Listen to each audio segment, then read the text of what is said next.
People that don't even live on board, I will bring one by. Cool, thank you.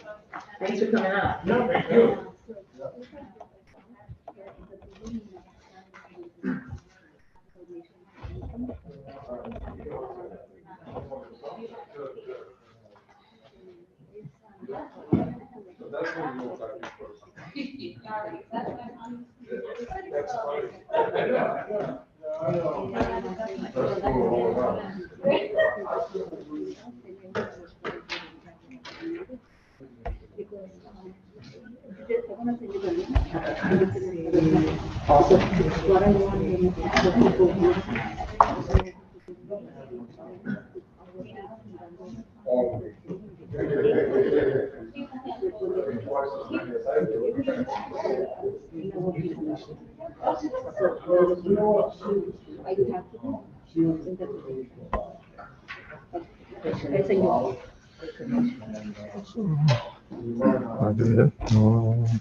Good evening, everyone. Thank you so much for joining us tonight. My name is Eli Sabin. I represent Ward 7 on the board, and I have the privilege of chairing the Education Committee. And I will start with having my colleagues introduce themselves. Alder Sal Punzo, Ward 17. Sarah Miller, Ward 14.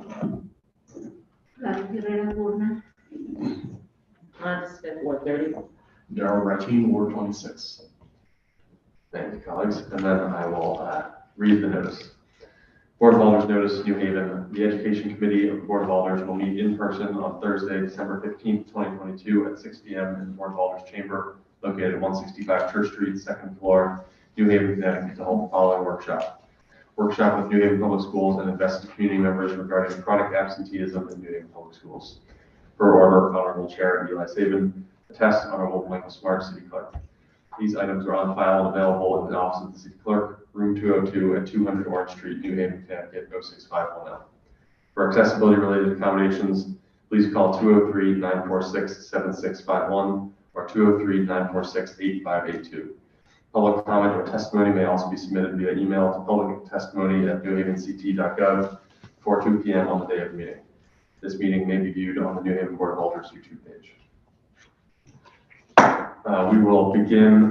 We're going to have testimony tonight, a presentation tonight from both New Haven Public Schools and from the Youth and Recreation Department from the city. And I think we'll start with New Haven Public Schools. If you want to come forward and share what you have for us tonight, and we will have questions from the committee on the presentation. Thank you. And please start with your name and address for the record.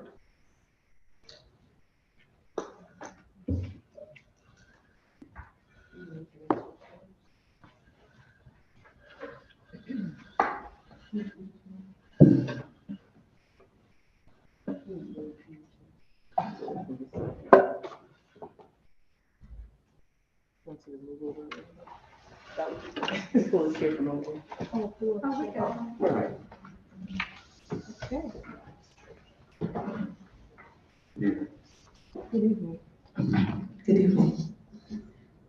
Good evening. I'm Tracy, Superintendent, New Haven Public Schools, 226 Fountain Street, New Haven, Connecticut. Daniel Torres, Trauma Prevention Specialist from the New Haven Board of Education. 368 Summit Street, New Haven, Connecticut, 06513. Gemma Joseph Lumpkin, Chief of Youth, Family, and Community Engagement, New Haven, Connecticut, 72 Sheffield Avenue, New Haven, Connecticut. Charles A. Belango, Coordinator, Dropout Prevention, 197 Newhall Street, New Haven, Connecticut. Abigail Rivera, McKinney Vento, Care Coordinator, 1095 Townsend Avenue, New Haven, Connecticut. Buenas tardes, good evening. Pedro Yolanda, Director of Multilingual Honors Programs, 54 Meadow Street. So good evening, Audrey. Good evening. So thank you for inviting us here tonight. We have in our audience here one of our board members, Dr. John Joyner. I think you're the only board member, yes? Thank you, thank you, Dr. Tracy. I should recognize Dr. Joyner and Mr. Goldsman for joining us. Thank you for joining us. Oh, I didn't see Mr. Goldsman. All right, and then also Dr. White is in the back, New Haven. Because the topic on the discussion tonight is chronic absenteeism, which we have presented to the board. And also the state department has had conversations with us about chronic absenteeism in New Haven. Pre-pandemic, we also had issues with chronic absenteeism, but not to the extent that we're seeing it now. And as we went through the COVID years, chronic absenteeism became even a much more highlighted issue in New Haven because we many times did not know where students were because they did not show up to school. At one point, we had 7,000 students that we could not account for, and had to get in. We came to you with that before once about you asked how can community support. But since we went back to school in person, we still have that issue. We last year showed 58%, 58.2% or so chronic absenteeism, and Gemma will explain what chronic absenteeism actually is because it's more than what meets the eye. And we have this year started out with that, and we are seeing where the work that they have been doing along with the schools, that chronic absenteeism is decreasing, which is a good thing, but it's still not at the level which we would like to see it. And so having here tonight, Gemma Joseph Lumpkin, she will go through her presentation. I know you sent a lot of questions that you had, and hopefully through her presentations, many of your questions will be answered. And if not, we can still ask them and we try our best to answer. She's not only going to share about chronic absenteeism, but some of the things that have been put in place to help mitigate some of the issues. As we know, parental involvement is key when it comes to the younger students. It has to be parents who wake them up to send them to school. When it comes to the older students, we can do some other things to kind of encourage them to come to school. If school is a safe place for them to be and school where they may be finding success or lack of success that's keeping them out. So I turn it over to Gemma. Thank you. Is someone going to be clicking that, or do I have a clicker available to me? Yes, our Pedro can stand and it's touch screen. The Pedro will be banner. Thank you. So we start off with our core values. Does that go to full screen by any chance? Yeah. Top right. Top right, push the. Here? Yes. No, that's about it. I think that's yours. Look on view, I think. Oh, there. Okay. You might have to stand up back and forth. But we're gonna try. So we start off today with speaking about our core values. We believe in equitable opportunities for students, creating a culture that is about continuous improvement, ensuring that we have high expectations for our students, and we know that collaborations and partnerships with our various stakeholders are critical. Right, left. Try tapping. Slide it to the left. There you go. Our vision is to be the premier urban public school district that ensures access to equitable opportunities.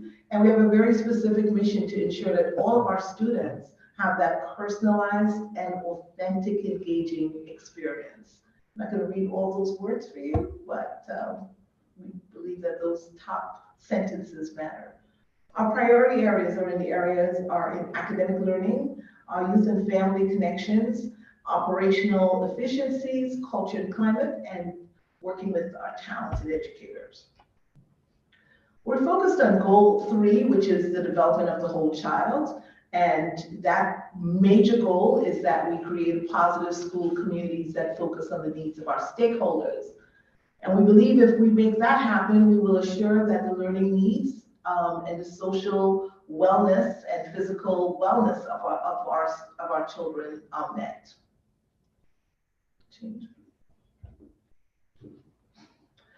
Under that particular goal in 3.4, our goal is to increase the number of students arriving to school on time. We want them there every day, as long as they're not sick and ready to learn. And we have multiple points of intervention in school and communities that will support our students. Next, please. But first, we wanted to start with sharing with you what the state of Connecticut considers the education policy.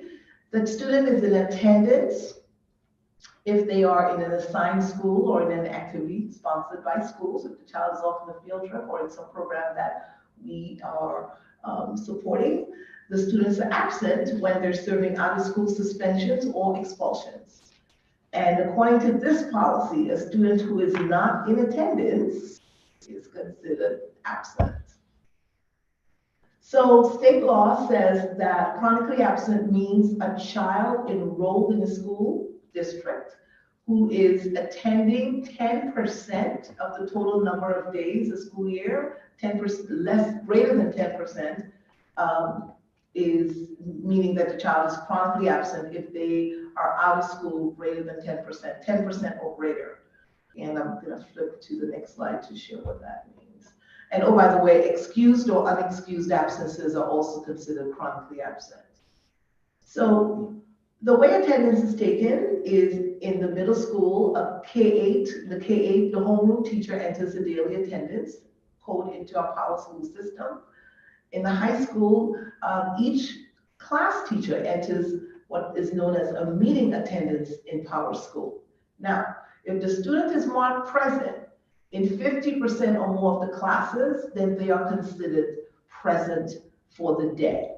So if one student might have, if the student has 4 classes, 2 classes, participating in 2 classes per day is considered present under state law. And so, for example, defining chronically absent, if a student has been enrolled in school 40 days and has been absent for 4 days, the days of attendance, that means the student is have only attended 36 days. The district puts the days in attendance above the days of membership, and that membership is important because it refers to days enrolled. So a child who is, only came in the second marking period or later on in the school year, is only there for 40 days, and they are only in attendance 6 days, they're there 90% of the time, that is considered chronically absent. So the student has to be in attendance greater than 90% of the time.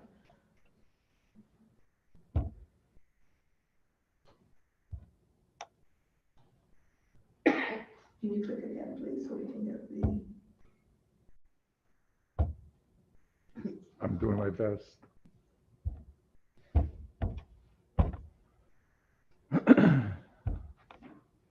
Technical support. Another finger. Let's see if it works.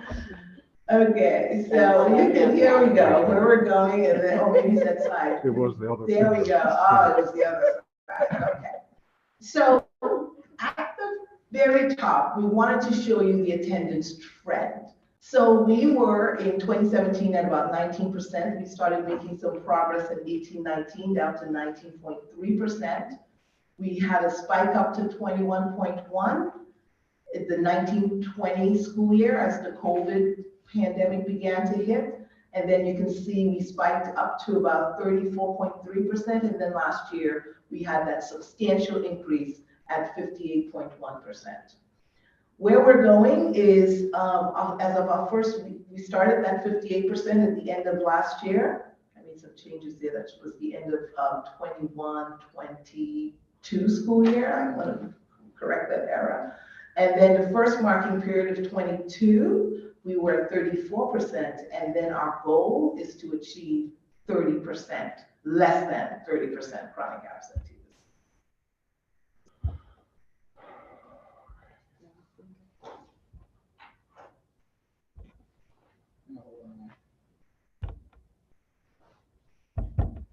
Oops. That's good to know. I know how to make it larger. Okay, so this might bring us to the right slide. So what we wanted to do tonight is to clarify, to make it clear that we take chronic absenteeism seriously because of the impact on students. And we've stated here, when students are out, especially in those early grades through first grade, that much time, more than 10% of the time, our research as well as our own experience tells us that the students are much less likely to read by grade level at third grade. So chronic absenteeism is a serious issue for us in terms of ensuring that the students are receiving the academic learning that's necessary for their success.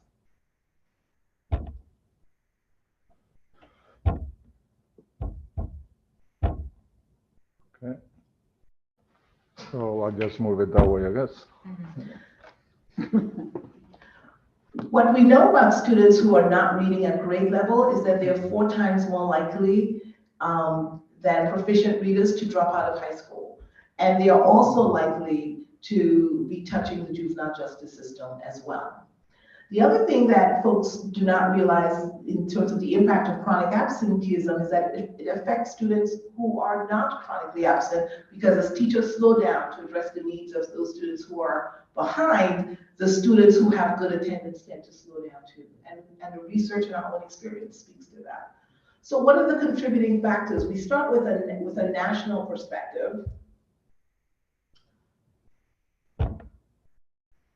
And oftentimes, chronic absenteeism is an expression of student and parental behavior. But we know that behind that behavior of students not coming, there are deeper issues. We know that from what we see every day, and we know that from the literature. And there's a range of issues as we talk to families. We're just talking about some families today, whether it's bullying, whether there are issues within that family, whether there is homelessness, childcare issues, food insecurity is one we see in New Haven, medical illnesses, and we can go on. But the national data is very clear that chronic absenteeism often reflects complexities within the family. And what I like to say is when we see these complexities, our job is to help provide the supports to build the resilience among our students and their families. We're just not going to accept that we have that problem. We recognize the problem, but it's our job as educators and as a community to help lift those families out of those situations for the sake of ensuring that our students do well. Okay.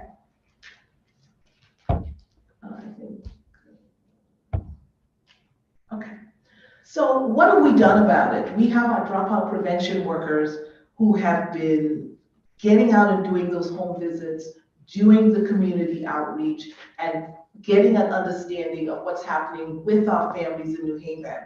I shared with you the national perspective on what we see, but here we have specifically the perspectives that we encounter, the information that we gather. We collect our information, we put it into a database, and we try to come up with themes and a series of examples of what the reasons we see for the absence. So for example, we see students who describe anxiety and medical issues and death in the family.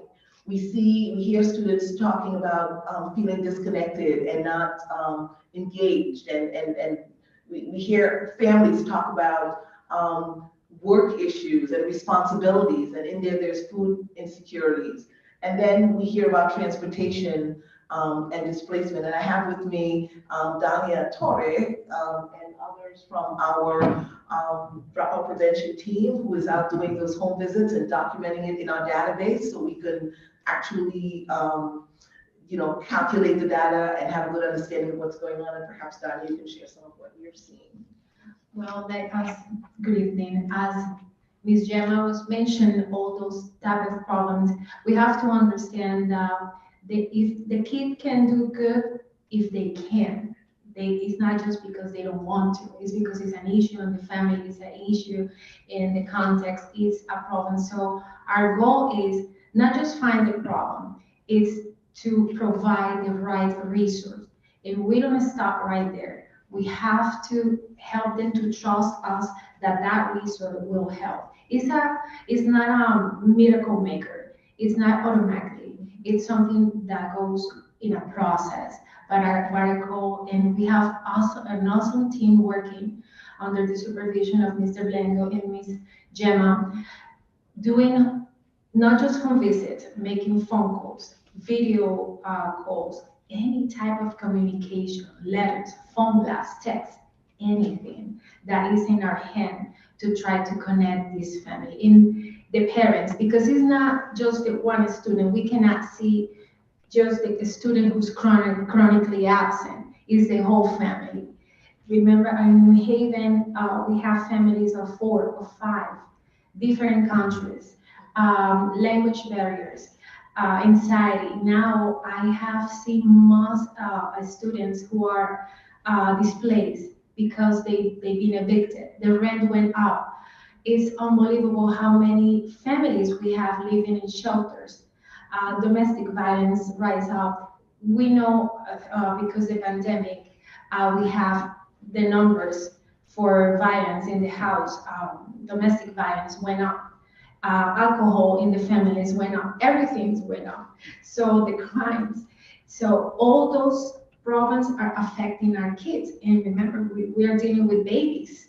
We have kindergarten, pre-Ks, families, single moms, single dads, death in the family. And on top of that, they have to go every day to school in the cold and the weather.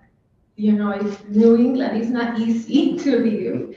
And now we're not just dealing again with COVID, the numbers are going up, flu, RSV.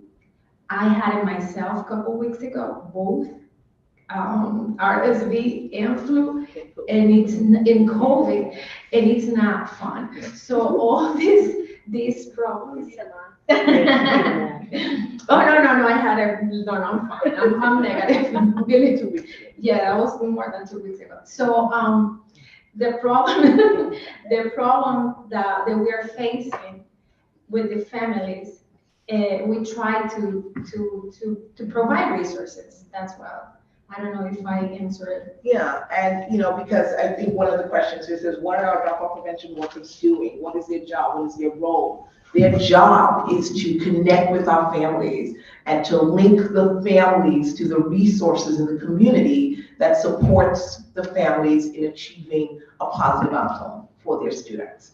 And they are doing that every day. I shared with Dr. Tracy, some of the stuff I can't share with you because it connects to the privacy of students, but we're able to track that log, track our dropout prevention workers, understand where they've visited, where they've made those phone calls, where they've done those virtual visits if we can't reach the family in person. So we keep those records, we study those records, we use that information for development and training, and we also connect on a bi-weekly basis with the State Department of Education for training on our Talk Tuesdays, in which we connect with other school districts and learn what's working in Hartford, what's working in Bridgeport, what's working in Waterbury, what's working in New London. How can we pull information from New York? How can we get information from what's happening in Pennsylvania?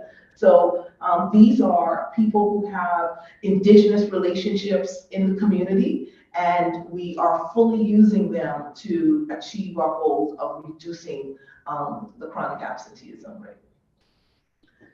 Charles, is there anything else you wanted to add? I just wanted to make sure that chronic absenteeism, that when you look at it, that old proverb that we used to say that it takes a village. And we realize that we are in uncharted waters now, and we are dealing with complexity of social situations, and that's why we are collaborating with our agencies, because we realize that different agencies have different expertise. We have ICE to be just for instance, we have JRB, a Family Alliance, and all these agencies as such, because we realize it takes a village. And we just saying that to the board, we extend this invitation to you that each one of you have a school in your neighborhood, and you look on the board, visit, and is it just so powerful, because we realize chronic absenteeism is like campaigning, that you're trying to convey a message to a family, and you're trying to use all the resources and tools that you let the student know that they have a champion. And we just here to say, hey, champions, that Superman ain't coming, we are the Supermans. And so that's, we just want to convey that message. And most of these kids are your constituents, and all the help and the support that the kid that realize that someone care about them. We find out that the number one that would bring kids back, the number one indicator for chronic absenteeism is chronic absenteeism. But if you let a kid know that you'll be a champion, that you care how you doing, it's just so effective and important. And yes, and we know that, and that brings me to, so what we believe, and we are lucky here in New Haven to have the person who created the COMA process that reminds us that schools can be preventative and can be promoted. And we believe that this model can provide guidance to our work, and as it promotes family, school, and community connections. The books have been written, since I was sitting in the back, I didn't think he was gonna be here. But as we look at the pathways, it provides for us an underpinning, an overall set of supports that we believe make sense in helping us to address chronic absenteeism. We're sharing that with our schools. And so, Gemma, we have invested funds for the school development program through Dr. Faye Brown, working with all our schools to make sure the systems and structures are in place to support families and schools, such as the school planning management team, which we call SPMT, and the SSST, which is student staff support team. So she's working across all our schools now to make sure those systems and structures continue to work and function the way they were designed to work. And so they're not just helping students, it's helping all the families, it's helping teachers, everybody, wrapping their arms around the children. Okay, I'll go past this slide because that's exactly what Tracy just said. So our job is to disrupt the trend that we're talking about. Across the nation, across the state, across all of our urban districts, we are seeing this intense rise in chronic absenteeism and student attendance. And in order to do that, we wanted to share with you, as we look across chronic absenteeism or attendance in school, there is a range. On that green range, that's our students who are missing, who are in school for, whose absence adds up to about 0 to 1 days. And we consider those students on track. We've been working with the state to come up with language that tells us where we need to focus, and I think they're agreeing with us that the alert are students in that purple range, that they are missing 2 to 5 days. And then we get into the at-risk range of students who are missing about 6 to 10 days, and then it becomes more serious as they're missing 11 to 14, severe 15 to 17, and we already know 18 plus days, actually 17 plus, yes, 18 plus days, the students are chronically absent. So chronic absenteeism isn't equal, and in each of those ranges, we have to approach it because we've discovered there are different set of needs across each of those ranges. And so let's start with so I talked about, there are about 5 levels within the ranges of intervention. I mentioned the alerts, we mentioned moderate, at risk, serious, severe, and extreme.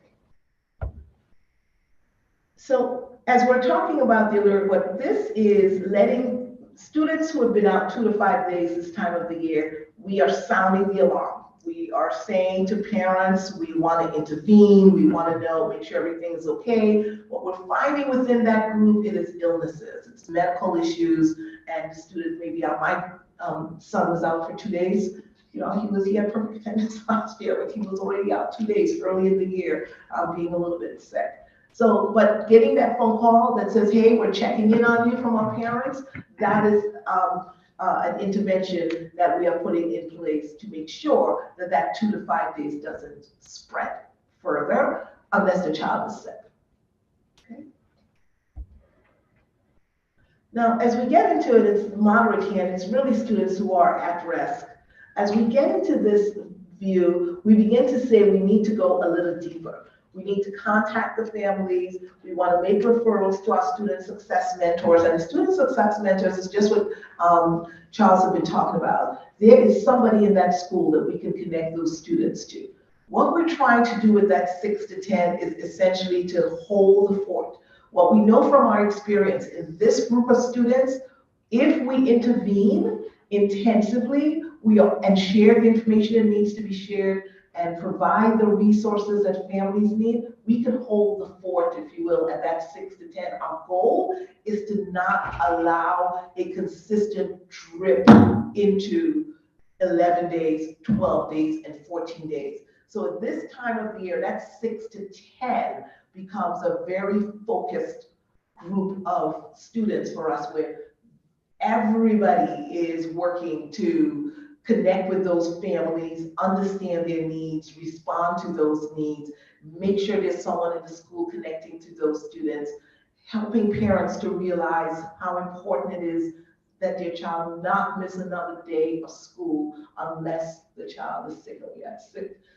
We were very clear on that. We don't want kids to come to school if they're sick. And frankly, we know this is going to be a tough year just because we're seeing already so early into the school year illnesses that we usually don't see until January, March, February. We are seeing these severe illnesses this early. So we are hoping that things get better. But we are making sure that that connection with that moderate / at-risk student is that we're able to hold the fort. Again, from our experience, this time, at this many days out, this time of the year, if we get in there, as we can help these students to stay focused. Now, this group of students, and remember 18 is our magic number, right? 17 really is our magic number. This group of students we are serious about. And what we know is that they require additional interventions. We're working with the Governor's Partnership to connect students to mentoring support, so people we know within the community, referrals to JRP, really honing in on housing needs. Typically, our data shows us that students who have missed this much time, there are some issues happening within the family, and there's issues going on with the student that we can work to mitigate, but oftentimes it goes beyond just the help that we can provide. Missing 14 days this much time of the school year is, or as we go down the track, is often more serious and more concerning issues that's happening. And then 15 to 17, and like you'll see us go right to the 18, this is where we are finding that there are some, we need to connect with our community partners. We need to use our Youth Connect systems to establish a cabinet that begins to look at these students in a very intentional and focused way. Oftentimes we see these students maybe we need to involve probation, we just involve DCF. And DCF is very clear to us about our role in connecting them. They want us, you know this, that we've done everything possible on our end, unless we're seeing abuse and neglect, and we will make a 136 immediately. We've had plenty of issues where like, let's file a 136. But they want to make sure we did those 3 home visits at least, that community partners have been involved, that we've done everything possible. Because we get that feedback, why didn't you call DCF? And we have very good relationships with DCF, but they will not take those cases until we are sure that we have done all of these practices using the systems that we have in place to respond to the needs of our students. And then finally, the same situation, when we see kids that have been out 18 plus days already, they're already chronically absent. Right, so we know exactly what that number is. We know exactly what that percentage is. Our job is to stop that drip to get to that 18, but also to figure out what else we can do for those students to get them back to, we believe, the safety of our school. These cases are often cases that involve juvenile justice system and probation when they're that extreme at this point. And so we pull in our partners, Connected VIP, probation, the VETS program, Shirley West program surpasses me right now. But our community partners, along with our dropout prevention workers, work very closely to understand what those needs are, to, I'm calling it, establish our Youth Connect cabinet, and to keep checking on what we can do to bring those students back to school.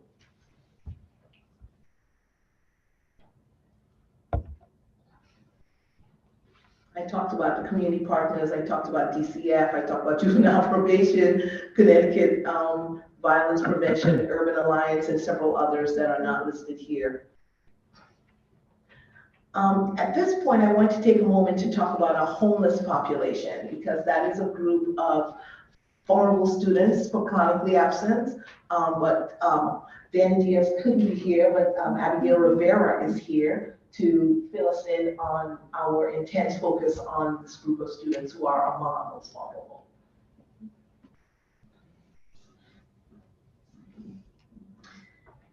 So for our McKinney-Vento students,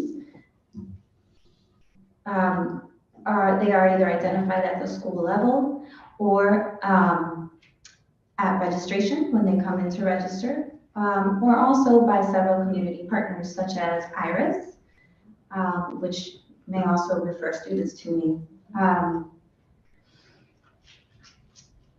For attendance, because of the way we manage the cases, we've got a bit more of a comprehensive team for each student. Each school has 1 to 3 school-based liaisons. The liaisons in the school are a point person for the child. I am also a secondary point person. Parents are able to call me directly to my cell phone. So we are trying to make sure that we are able to respond to new situations within the homeless community. They may be in one location today, they may be in another location tomorrow. So that communication piece is very important in order for us to serve our families. So that encompasses referrals to several community partners or agencies in New Haven. We're currently partnered with Christian Community Action, for example. They do have an emergency shelter, but not only that, they also have a food pantry. So they're a good source, a good contact as well for food insecurities. We also work with Junta for Progressive Action. We have them as a current partner with us, and they're able to do case management with our families. So the referrals are tailored to the family. If I have a student, for example, that they want an apartment, but they have someone to stay with, and what they need is help to place that deposit, then I refer them to Junta, so they can apply to the state programming to get that down payment, to get that placement into a solid location. We also work with transportation. If we don't have a school bus necessarily for that address, we will be creative. If we need to use a different bus route to pick up the child, we will work with First Student and our offices to make sure that we can transport them. If we need to use a taxi, we will use a taxi. Whatever we can do. So we also, we're not giving out bus passes right now because they're free, but should those costs come back on our public transportation, we also will supply that.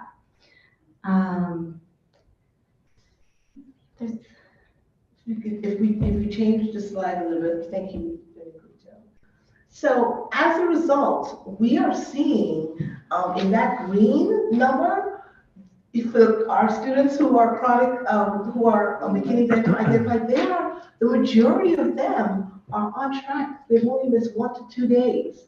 And that's a real turnaround. And I think that, we want to give a lot of credit to the work that's happening with our homeless team because of the protective nature of support that they are receiving. It's about 469 students altogether, but we see that as a major accomplishment that well over half those students are here and they've missed very few days of school, considering their vulnerability, considering their circumstances. I think because we've been so focused on getting them the food, getting them the shelter, making sure they have transportation, making sure the people at the school are taking care of these students. This is a shift from years ago, even when our chronic absenteeism was low, as I previously pointed out, the chronic absenteeism rate for the homeless students was much higher. I think as we use our ESSA dollars to expand our staff, to expand the supports for this smaller but vulnerable group of students, we see the progress and that these students are doing reasonably well, the majority of them are in that area of mostly on track or just on that alert stage of 2 to 5 days. So the aggressiveness for these students, we're seeing that paid off in the data. Can I piggyback on that? Yes. Part of the increase in the attendance is prior, we only had one person as liaison in the school.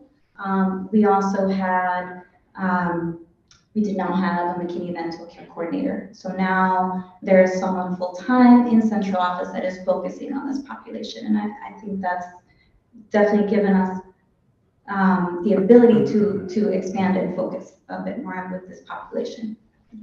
I also wanted, and then I wanted to introduce Pedro, because another population that we are concerned about, it should say multilingual and ESL. So my apologies for that slide there. And this one compares non-multilingual students' attendance to multilingual attendance, correct? Okay, got it. So the multilingual students are the ones in orange versus the non-multilingual. And one of the things that we do as we look at the attendance data district-wide, we are interested in looking at our subgroups. Everything that has been said up until now, it is true of our multilingual learners. So regardless of what tier they are, you know, in terms of the intervention that we are putting in place, those are happening. But one of the things that, as we were looking at the data that we observed, is that although multilingual learners at the K-8 level come in at a higher rate, that is, their chronic absenteeism is lower, that is not the case at the high school level. So we were looking at why is it that our multilingual learners at the high school level, you know, their chronic absenteeism is greater than for non-multilingual learners. And we put a few things in place, working with the teams at the high school level to look at the root cause. Every ESOL teacher has a cadre of students that they are tracking, that they are following, and that they are putting those interventions in place. Also, we have had outreach meetings with our parents, you know, at the high school level, and we have talked about attendance and the importance that the attendance, you know, has.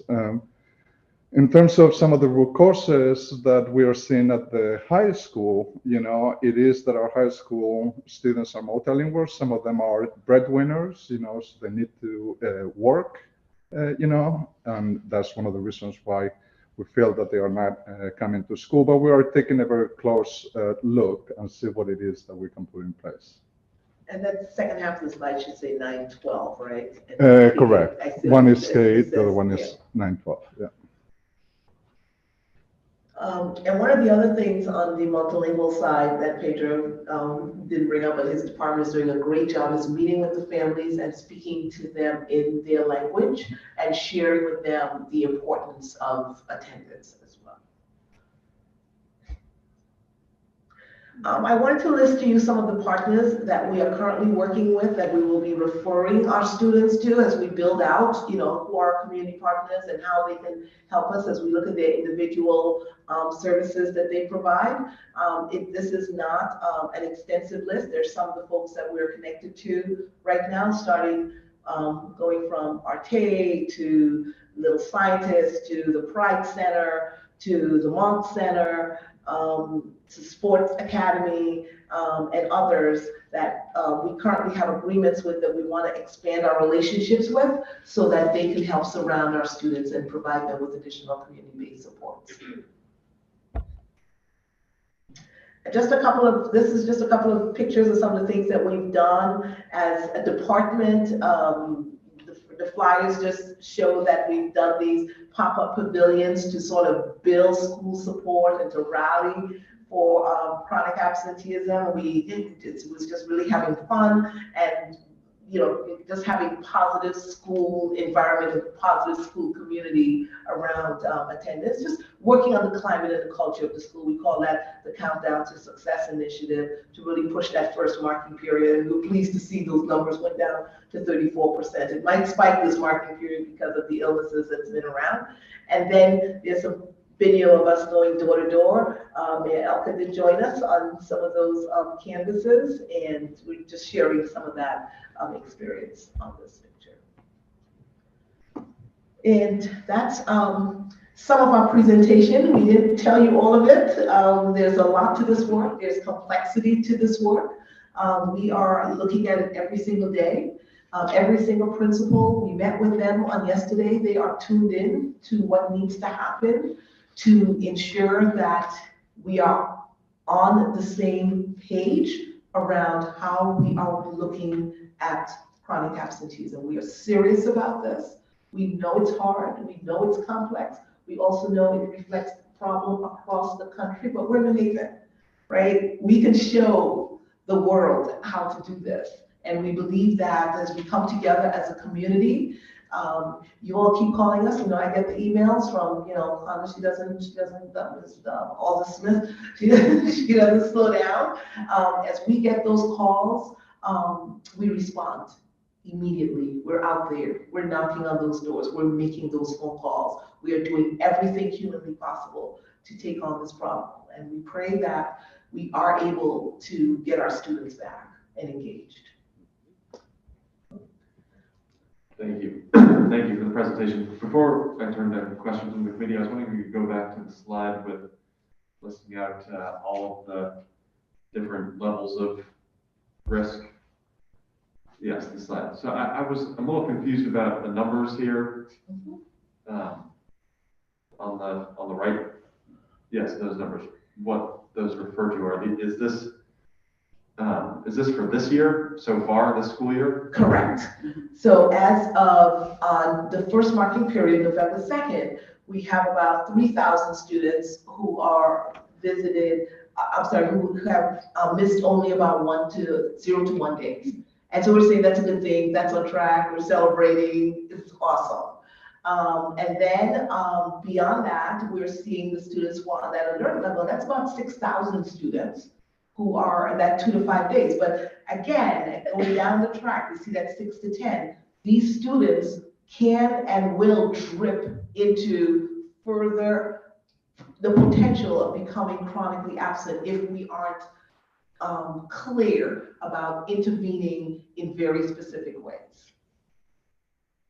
Yeah, and just to be clear, obviously we haven't gone through 180 days of the school year yet. Right. So anybody below maybe at risk is currently at serious risk, and certainly anyone in that extreme, that red, that 18 plus, there are about 1,745 students who we already know are currently chronically absent for the year. As time goes on, these numbers get better because, if you're out 6 to 10 days, we're able to hold you at about 10, maybe 11, 12 days, but not to that 17. That we're hoping that strategy will help increase our numbers. Thank you for the clarification. I'll now. And thank you for that. I will make notation to be sure to clarify that. I will now turn to questions from members of the committee. Any questions? Alder Miller. Thank you for the presentation. I wondered if you would just talk about the dropout prevention office. How is it staffed? What are the caseloads? And what is the structure, the staffing structure for doing this work? Well, thank you for that question. We have 41 schools at the time. We have at least 3 or 4 that retired. So we had 13 to 14 full-time, and we had 5 part-time, but now thanks to Dr. Tracy and the state at the need, so we just hired 7 more, so we would be at 20, and it would be 2 per school, so we would be able to make a significant change in chronic absenteeism. So it's staff that, so now, 20 total for the district. yes, and DPS, that's not included in part-time, the 4 part-times that we have. Okay. So they each have like 2 schools? Yes, ma'am. Oh, okay. Starting January 3rd, because the new people are not on board yet. Understood. So right now, there may be 1.5 because of our part-time workers, but starting January 3rd, when we get up to that 20 number, there will be 2 people assigned to each school. Just to follow up. 2 schools per person. 2 schools. I mean, yes, schools per yes, I'm person. sorry, yes. 2 schools per person. So the thank you. last, and it's not, so we have thousands of kids who are chronically absent. So what is the caseload for each of these workers? And how are we realistically able to provide the kind of like intensive engagement you described with 20 people working with 6,000, 7,000 kids? Well, I'm gonna let, it don't work that way. Basically, Jim would give clarification that she would talk about the care coordinators. She would talk about the Title I that we are supporting that. When I told you about the holistic support, we have community, we have attendance committee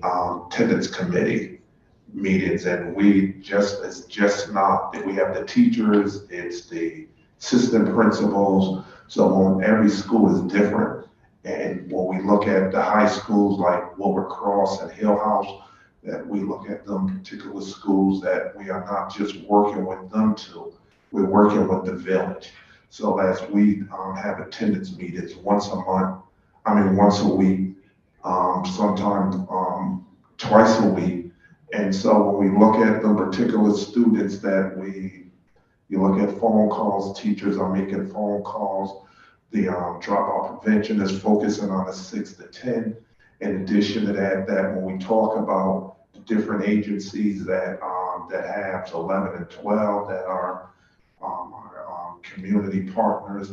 So it's not just 20 people have all this work. It's a collaboration of working together, as Pedro just alluded to, his team, and when you look at the support for the students, we are continue to give them the wraparound, and we're looking at it as case management and just chasing kids.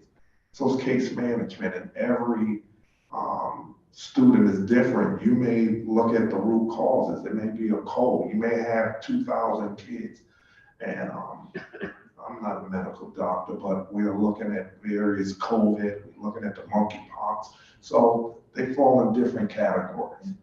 But to your point, it's a lot of kids, and it's an enormous amount compared to what we have seen in the past this time of the year.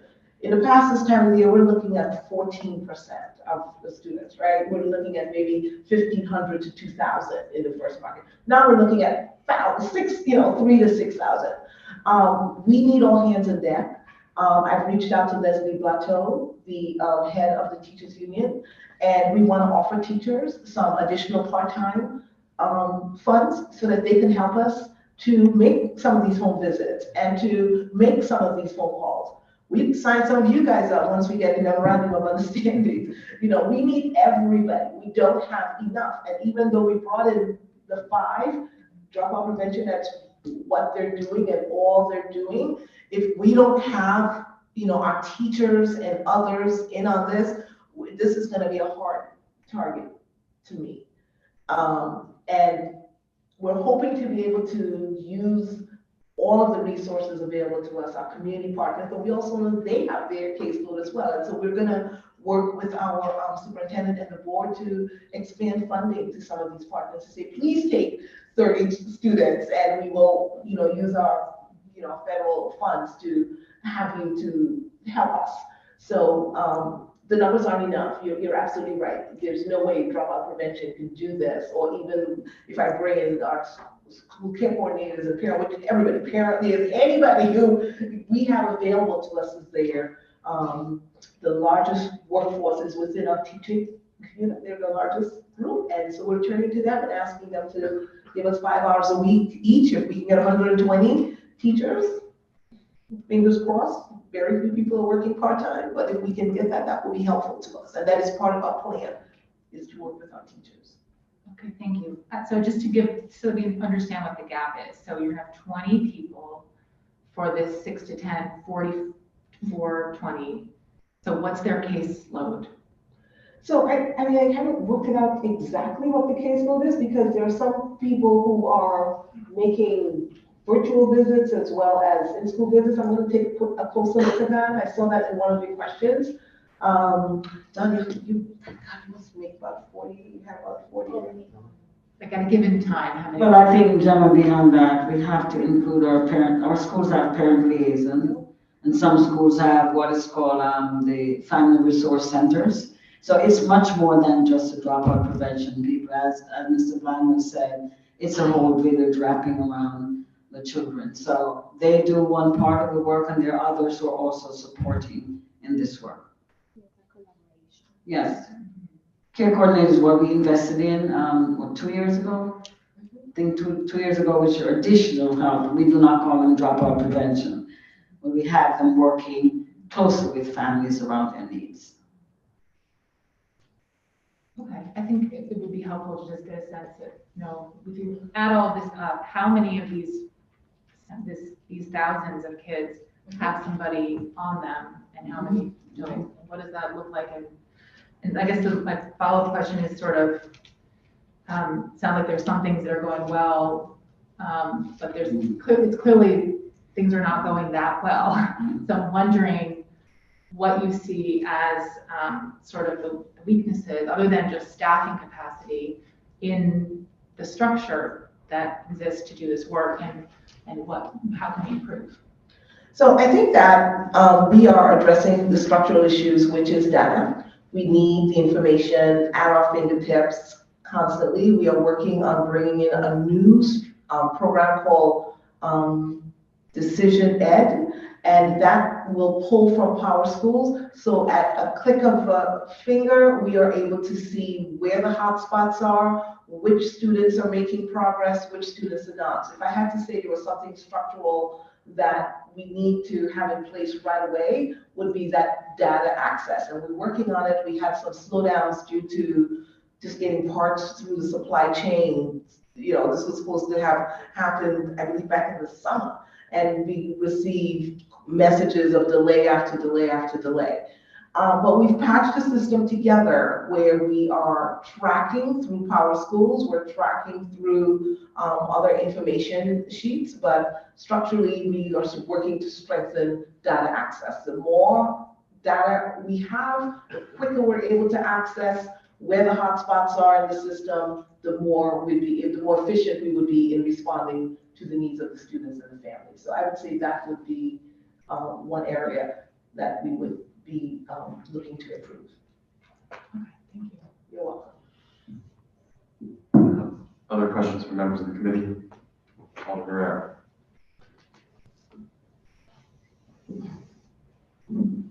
Thank you for the presentation. I know it's overwhelmed, all the issues that you had to deal, the families, all the personal lives, the society, how we treat them, how we become. But I want to bring my attention, and I'm very passionate for bad experiences that I hear from several people. It is about bullying. Bullying is extremely important because it's connected to different issues with the safety in the person and the families. Even if they speak up or they not speak up, in both ways can go very bad. The bullying is included in the media. I think that should be also considered. My son went to New Haven Academy, and I just love the principle, how much effort he put in that bullying status. And when it becomes the bullying, just not only how they dress, how they walk, who they are, but their sexuality preferences. That is horrible. There need to be a lot more education in the past. And I know that you mentioned it, but I would just love to see not only all of these issues is working with DCF and well-being, but what kind of psychological support they can offer to these people, and how they can actually target the kids that are bullying, what kind of solution they can give to the parents and to the kids. And that is why some families, they choose to go homeschool because they give up in the system. So that is not good. Because even as good option it is a homeschool, the kid is still isolated. It's not have more peers to you. And that is something that I would like to see you guys can look more support, or if there is something we can help you with that. And please let us know, because something they say, like what kind of resources you need for us to give, or how we can support you to support these families. It is very, very hard. That is one good question. The other one, that is my passion actually. I love to work with the youth for the 16 to the high school. And what about the school is not for the kid? And that just doesn't feel allowed to go to the classes. But it can be connected with another training career. That is saying just to have it a training career after school. They say, well, you know, I'm planning to go to college, but I even finish high school. So maybe having that training career, knowing they're gonna be having it, they can still encourage to still go to school, not much forget that grade for the school, but because gonna have that training for how to job after high school. And for that, I would like to share out of this meeting some information from Sun Job Corporation that is in Haven. It is targeting all of this school for 16 to 24.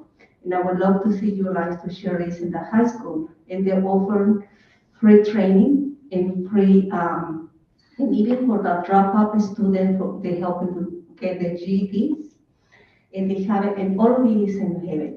I would like to share that information with you because I'm planning to introduce them to high schools. So that's how much I have to say. Thank you. We're going to bring Dr. White up to talk about our Twilight School for students who are also struggling. Dr. Paul White.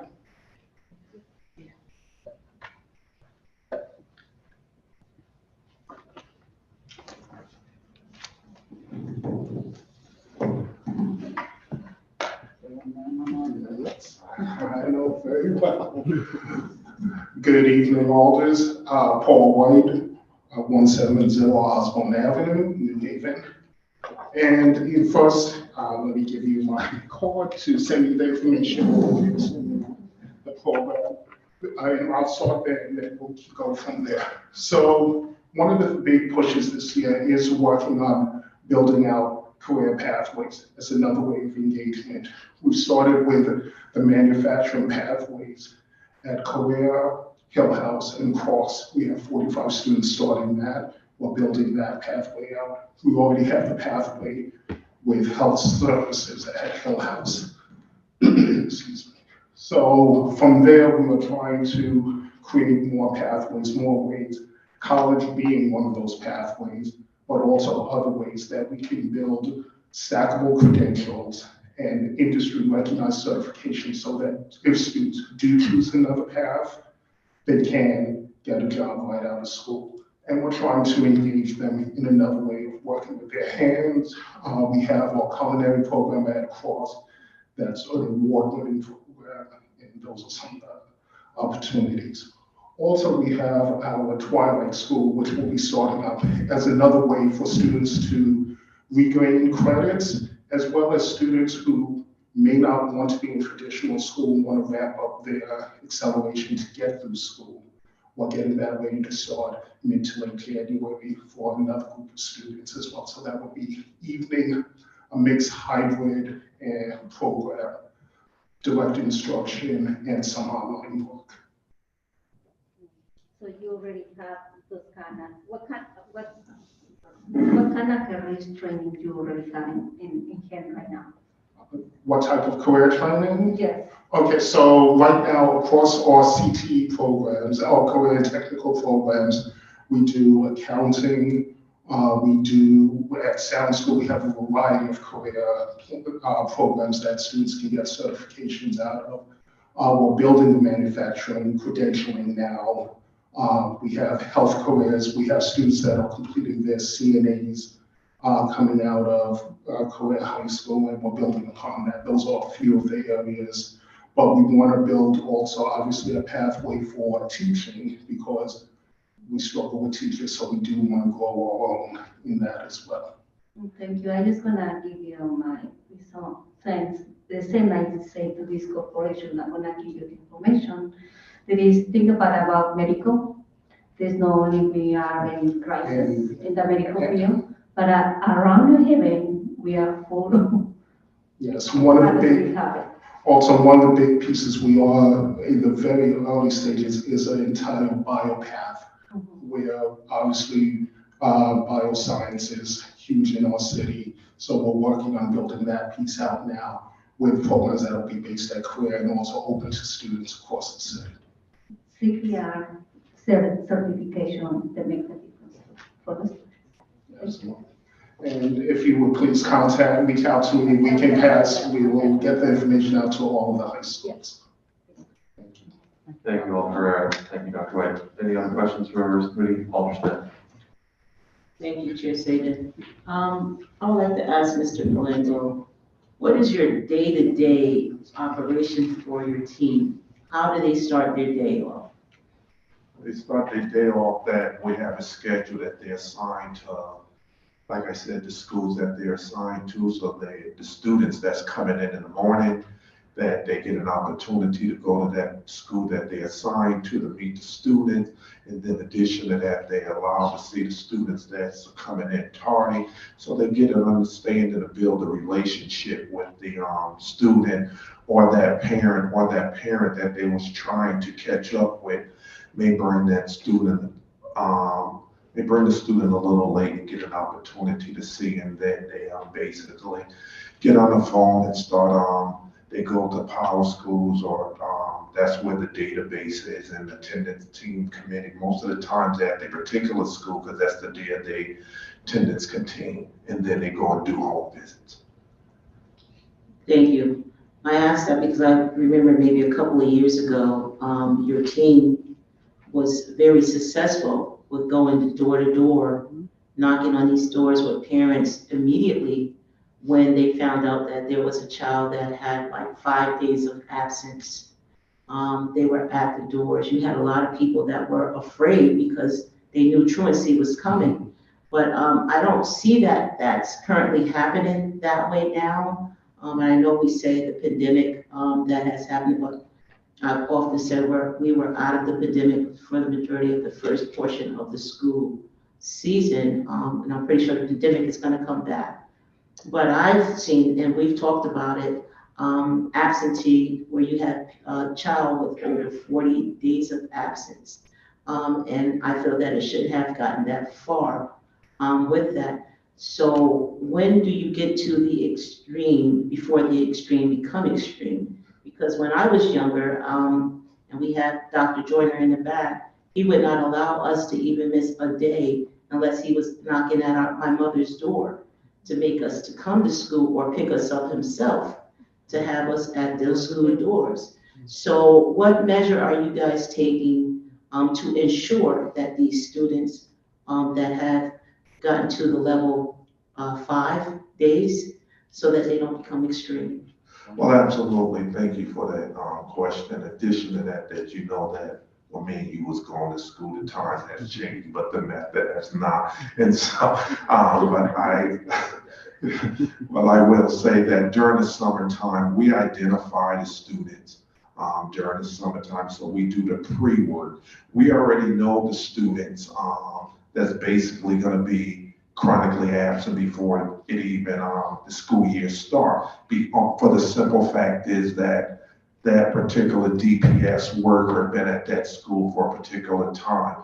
And like I alluded to earlier, that with the pandemic have hit and we were short-staffed or retiring. So now as the pandemic has lifted, before that particular students, we some several interventions that we was on uncharted waters, that we was giving computers, because I believe we was one of the only districts that did virtual at that particular time with the pandemic. So we had to be innovative, and we was giving folks computers, and in addition to that, giving them Wi-Fi's. And so now, as we're not that the way we used to do, steady chasing kids, we're not just chasing them, we're doing case management, because we realize we are dealing with a lot of social issues, but we are still visiting.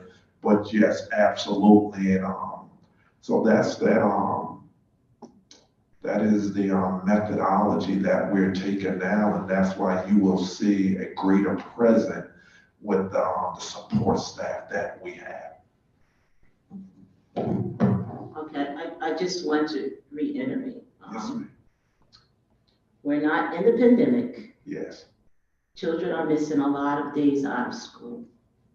And I think we need to have a plan that is concrete, in order, so we don't have to get to the extreme portion for any of these children. 5 days is too many. Absolutely. Right? Oh, absolutely. And a plan should really be in place for those 5 days so that we don't become extreme. I understand that you guys trying to work out some more issues and things that's going on, but let's solidify it before the pandemic comes, so we don't have to have another 1,700 that's out that have the extreme levels. You're absolutely right, and we do, just to reiterate, we do have a plan in place, and like I said, that any student that has, before they even get the 1 to 2 days, that is all hands on deck. And after 2 days, that they receiving a phone call, and then after, if you can't reach them, you're going out for a home visit. So absolutely, we do have a plan in place, and we're gonna make sure that that plan is reiterated. And so, may I say something, Ms. Honda? I think we have to understand that all of these issues cannot be placed on the school also. It's not just the school, it's a lot the school has placed in them. The social issues in society, it's all gone back on the schools, and it's almost, I must say, possible for the school to deal with all the social ills in society. Everything comes to the school, and it's difficult to deal with all of those. But having said that, one of the things we're looking at is that when a child is out sick for days on end, that is marked as chronic absenteeism. We have more than 40% of our students who have chronic asthma in New Haven. When they're out, they're not getting credit for the time they're out. It's chronic absenteeism. So you may see some of those 40 days attributed to those types of absences. I may be out this week 5 days. Asthma hit me. I was asthmatic too, so I don't want to. And the next couple of weeks, I'm out again. And so that can add up really, really fast for a student in terms of chronic absenteeism. When it comes to the elementary level, it really has to be what we do with the parents to encourage. It's hard that in these times we really have to encourage parents to send their kids to school. Because in the past, when you went to school, your parents would not tolerate you being out of school. And in the past, when I went to school, I couldn't be absent. If I'm late to school, I get a spanking when I get to school late. That was my days. So I had to be there early, walking 5 miles to school each day. Right? So it's not the same situation now as we have transportation that can help kids get to school. So we know it's not transportation. We feed them at school. So we know it's not the food insecurities at school, because the school is doing an awful lot of work to support our families. The question is, how do we get our parents to understand, especially in the elementary level, to understand that it's important to send their kids to school? We're having real chronic absenteeism in the kindergarten level. Now, that's a parental responsibility. That's not the school's responsibility. At the same time, even though we know that, we try to reach out and encourage them to get their kids to school. Some other folks are of the belief that, well, they're just 5 years old. So what's kind of the state law says? 7 years old, still on the books, right, for a child to be in school. But once you register your child in school, now you have to get them in school. So sometimes it's not taken seriously that kindergartners need to be in school. So I wake up this morning, my child feels sick, oh, stay home, because I'm home with you. And so if I can afford to be home with you, you're gonna stay home because you're sick, because once you go to school, they're gonna send you home anyhow. So there is a big challenge. There's a big challenge, and I do not believe that the school system can solve all the issues that are out there. Are we trying? You better believe it, we're trying. Because we're putting a lot of human capital resources in, a lot of financial resources in this. We're trying, and that's all I think we can do is try. And we are being aggressive, and I definitely hear that, again, as we look at the data, and I featured that early on, we are out of the pandemic, Alder Smith, but we have not seen this high number of students at this time of the year, pre-pandemic. And so we've come out of the pandemic with all of these issues that are, exacerbated and compounded by all of the things that came with the pandemic. So even though we're out across the country, we are seeing 34% chronic absenteeism, and we're, by the way, one of the lower districts with that number. That usually this time of the year, it's 14 or 18% chronic absenteeism. So I hear your voice of concern, and we want to be as aggressive as ever, but the data is there that says, when you would see Mr. Blanco very quickly, it's 800 students compared to thousands of students with the number of staff that we've had. We've pretty much had the same staff for the last 12 years, the same number, and we're just adjusting to that. But I want to recognize that I hear your concern. We hear your sense of urgency. We're responding in the storm, and we want to respond to every single family as quickly as possible, and we're scaling up as much as we can to be able to do that. I shared with Gemma recently an article from the district management journal, DMJ, what they call that I get frequently as a superintendent. And the whole section was on chronic absenteeism across the nation, and especially as it relates to urban areas. It's bleak.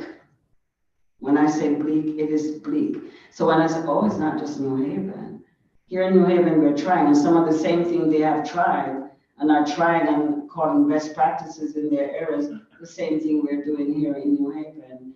So the pandemic did have an impact, because the kids are still reeling back from that social emotional trauma that they experienced during that time. So it's still here with us. So, and now we have what is called a tridemic. We have COVID, we still have students being out for COVID. We have RSV, students are being out for RSV, and then we have the flu. So now there's three things impacting and not only that, our staff. I've never seen it like that. Now we're not tracking like we used to do before, but we've had sometimes principal and AP out along with teachers. What? COVID and or flu.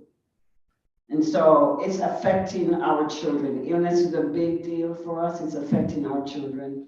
And when they're out, it's marked against them as absences. So the parents can send in several notes and say, I need my child excused. Yes, we will excuse your child by your note, but it's still an absence. And it is true that, we're saying we're out of the pandemic, and we're probably out of the pandemic where we're not wearing masks like we used to, but we are still in a pandemic. We have to remind ourselves that, it didn't go away.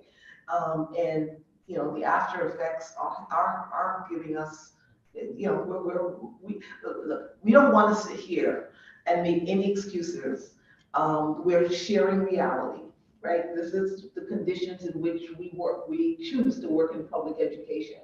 And so we know that comes with a toll. We have to work harder. We have to work more days. We have to work together. We have to come before the Board of Alders and speak to issues and answer your questions and be as precise and on top of those issues as possible. I think the message that we have here is that we are leaving no page unturned, no stone unturned to figure this out.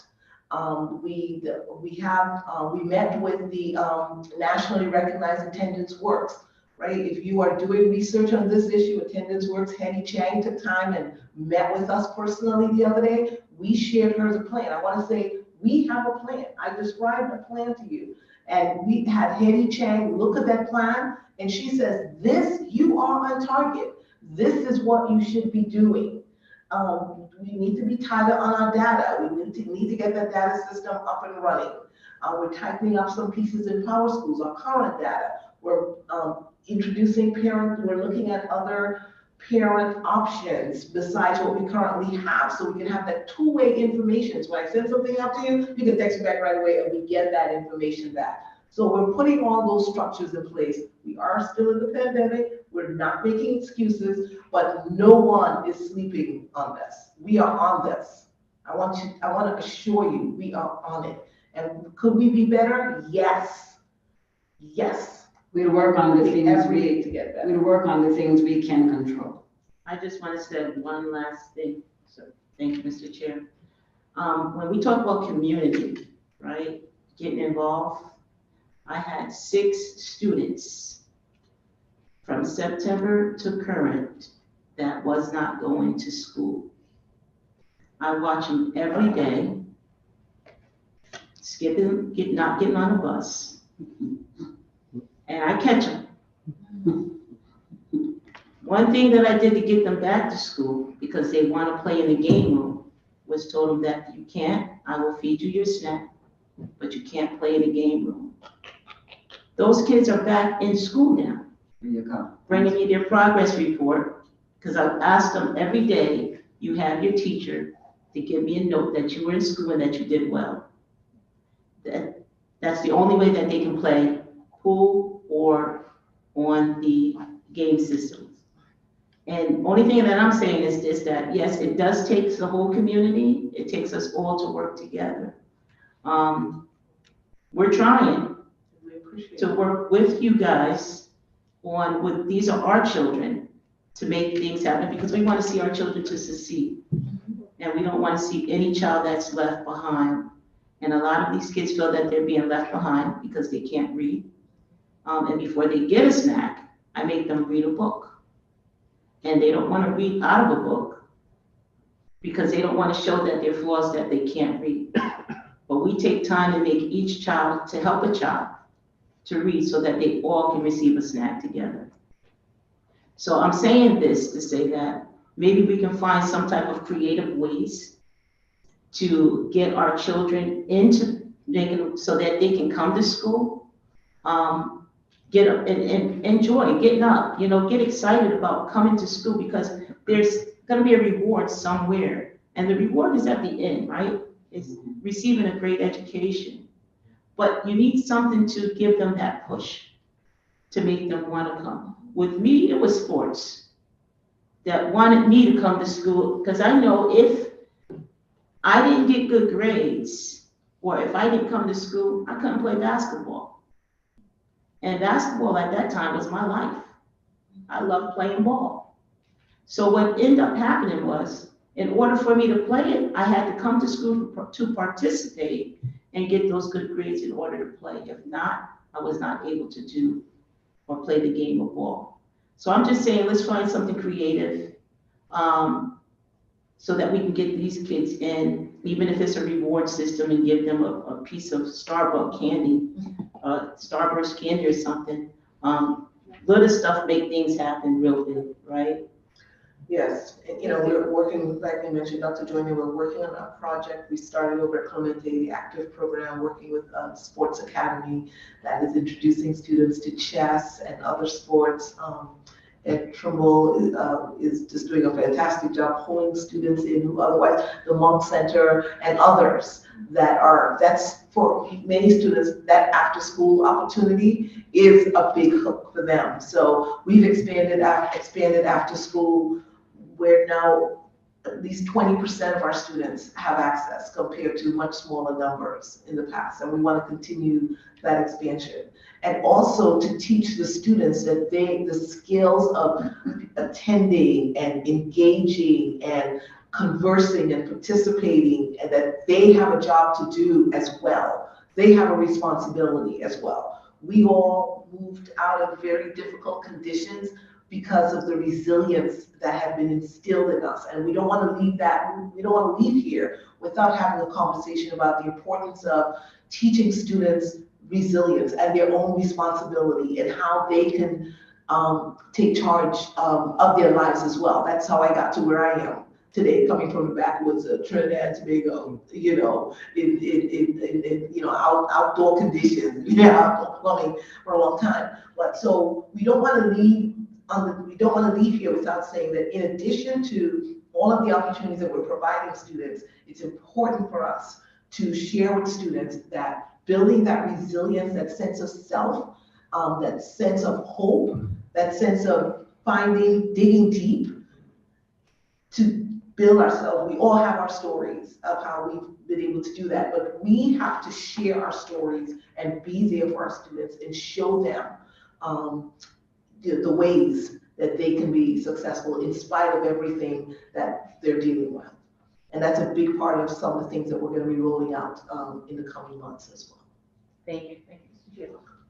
Thank you, Alder Smith. Alder Brackey. Thank you, Mr. Chair. I just want to thank you all for coming out for this and really calling this meeting. It's of great importance. So today, I'm not going to raise any pitchforks or anything. I'm just really actually, first half, I'm looking for more data, so I want to put in a request through the chair. The first thing, I'm looking for a breakdown by grade level and by school. My second request is, I'll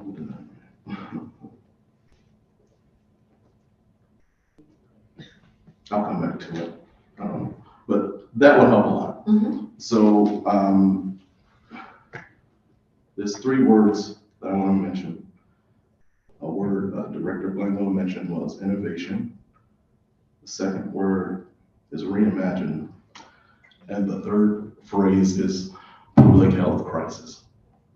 I'm not sure where we ended the idea that we're in a pandemic, and I'm not a medical expert, but speaking as a parent of 2 public school students in the district that I represent, so I have a double reason to care, if not just being a taxpayer, in particular about my neighborhood school. Dr. Tracy, you actually touched on it a little bit. It's almost like you kind of knew. So for instance, one of my daughters, little Gabby, she has a chronic asthma issue. Goes to school, one day catches whatever's going on, and she's out. So I don't know where I land in this chart, but I would gander to be surprised if I'm not here in the alert or at-risk area, because I know there's no way she can actually get through school. She's masked, but she's the only one. I wonder about reimagining what our facilities look like in a place, in a classroom where there's less students to provide social distancing, although it's harder to do in younger grades.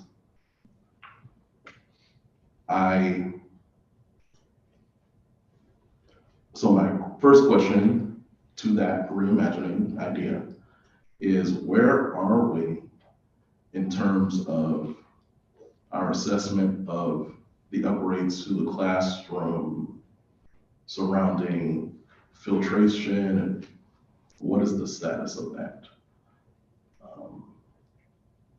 And I'm not expecting that today because that's new and it wasn't totally on the agenda, but I'm just wondering where we are in terms of improving that.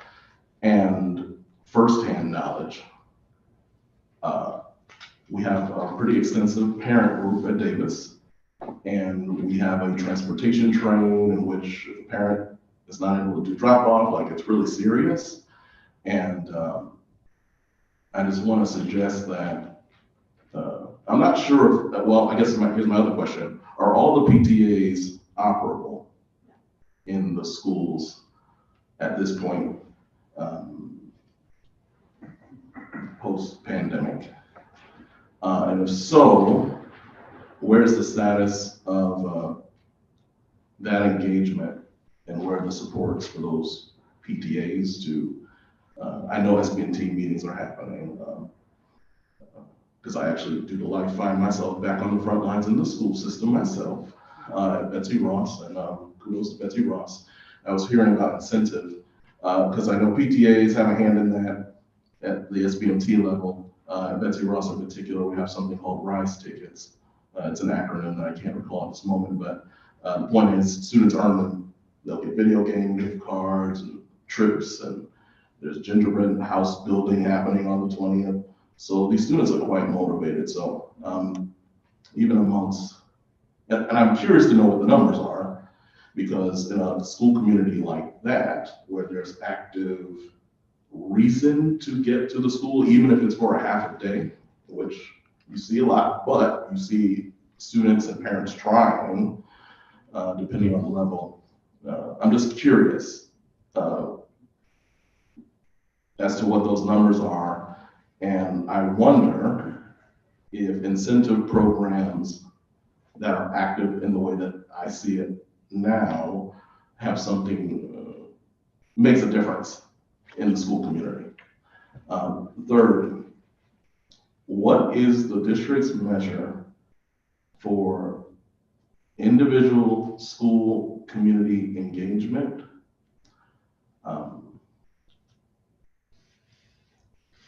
Let's say this tactfully.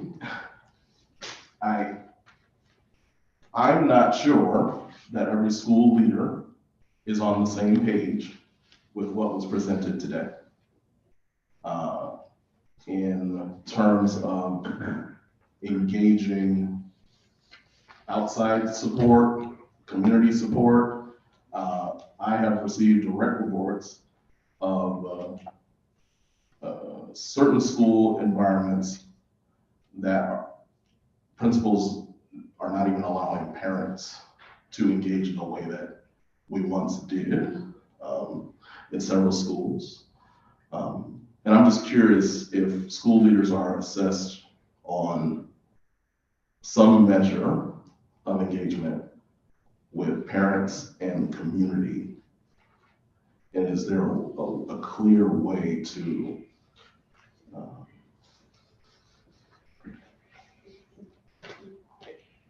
define that?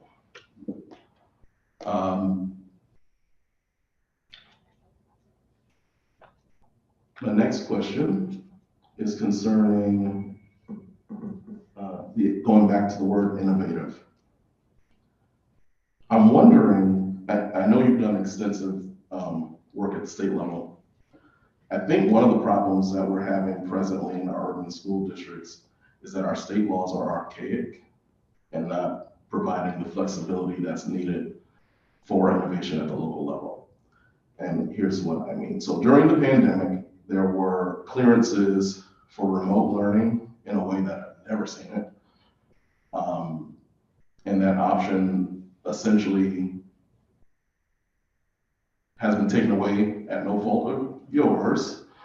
But I know there's a large parent community that can afford the idea of that type of flexibility. And I'm just wondering what needs to happen at the state level in order to provide these exceptions of flexibility so that our attendance is not affected. Because, for instance, speaking to my daughter, the teachers, they provide all the schoolwork. We're working, I'm a teacher, right? So I'm at home, I'm working with my daughter, ensuring that her work is done and so on. But if she's not allowed in the school due to health issues, yes, she's going to make this list every time, make this trajectory. So I'm wondering what needs to change at the state level to provide flexibility on the definition of absenteeism as we know it, and how can we, as local legislators, support in that work. And I realize everybody does not agree with me on that. But I do raise, I'm raising the voice of a pretty significant parent community at this point. So I'll stop there. Maybe there's some response. I know it's a workshop, so through you, Mr. Chair. So through Mr. Chairperson, Elder City, may I answer just one of his questions, the last one? So, Elder Burkeen, with regards to, I'm a firm believer that there should be remote options for students who are sick and cannot enter school. Not sick to the point they can't do work, but at least they could get some kind of support. So I must say that the Commission of Education, Charlene Russell Tucker, they had put forth an idea to school systems about allowing students to log on, not that the teacher was going to teach the class, but at least open the class to the students so that if they're at home, they can actually get the instruction. You don't have to do much of an interaction, but that was pushed out big time by the largest teachers union, the CEA. And so I'm not sure where they are with that right now, but I know that was a recommendation made through the Commission of Education, that if a child is out being sick or, that type of situation, that they should at least be able to open up, log in, not just open up like we knew normally what we did when we had the pandemic.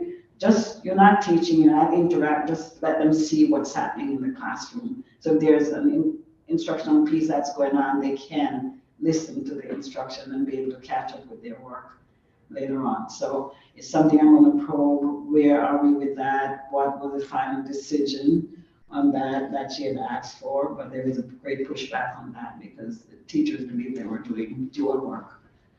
And it's difficult for a teacher anyhow to manage both processes, but we'll see where that goes.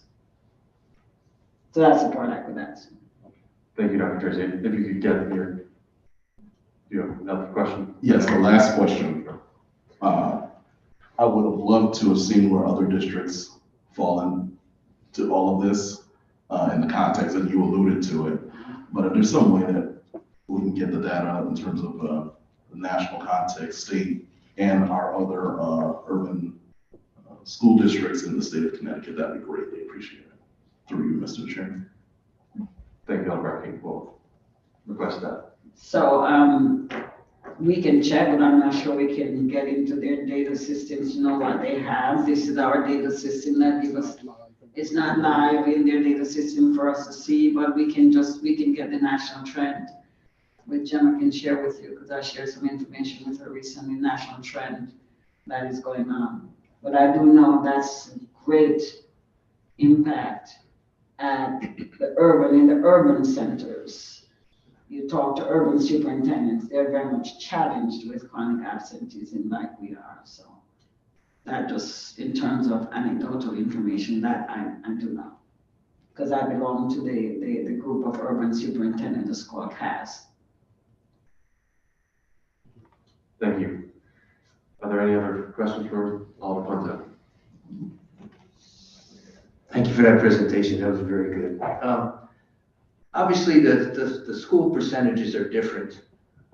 Some are high, some are low. The ones that are low, do you know if that particular school is doing something different to keep those numbers low? Anything special like awards assemblies, certificates or breakfasts or anything of that nature?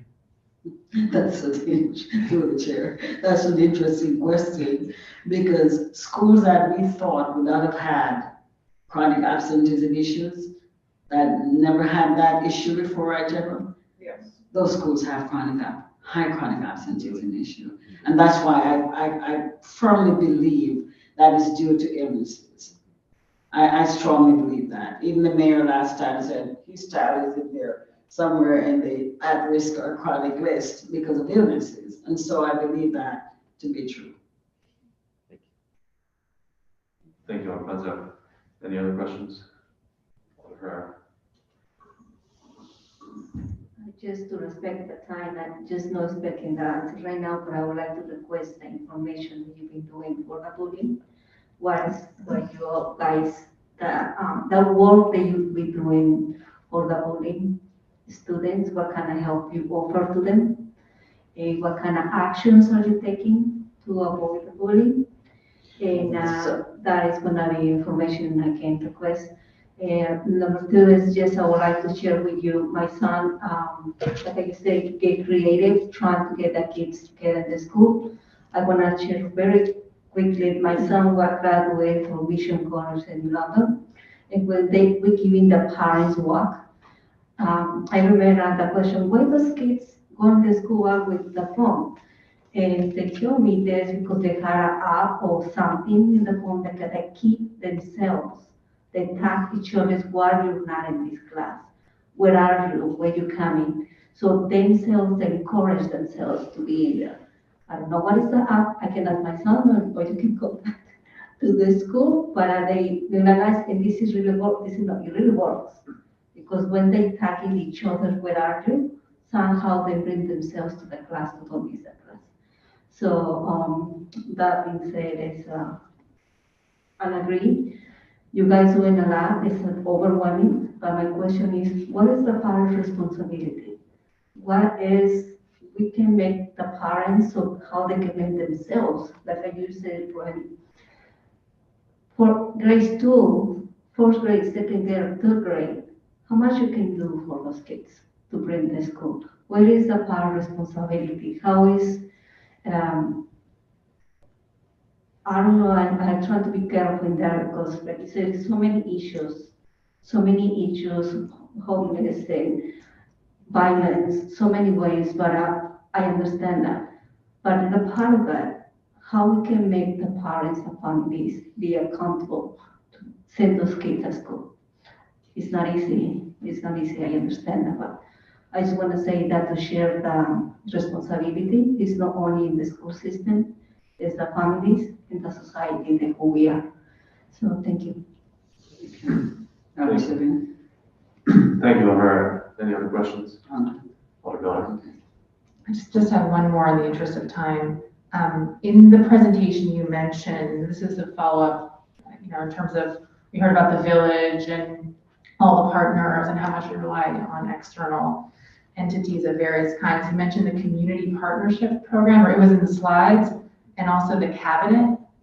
I wondered if you could talk about what those things are and how is that how the village comes into this work, and what does that look like? Yeah, so two things. We showed a slide with all of our community partners that we're doing after school, and we have a relationship, we have trusting relationships with that we want to expand. That's number one.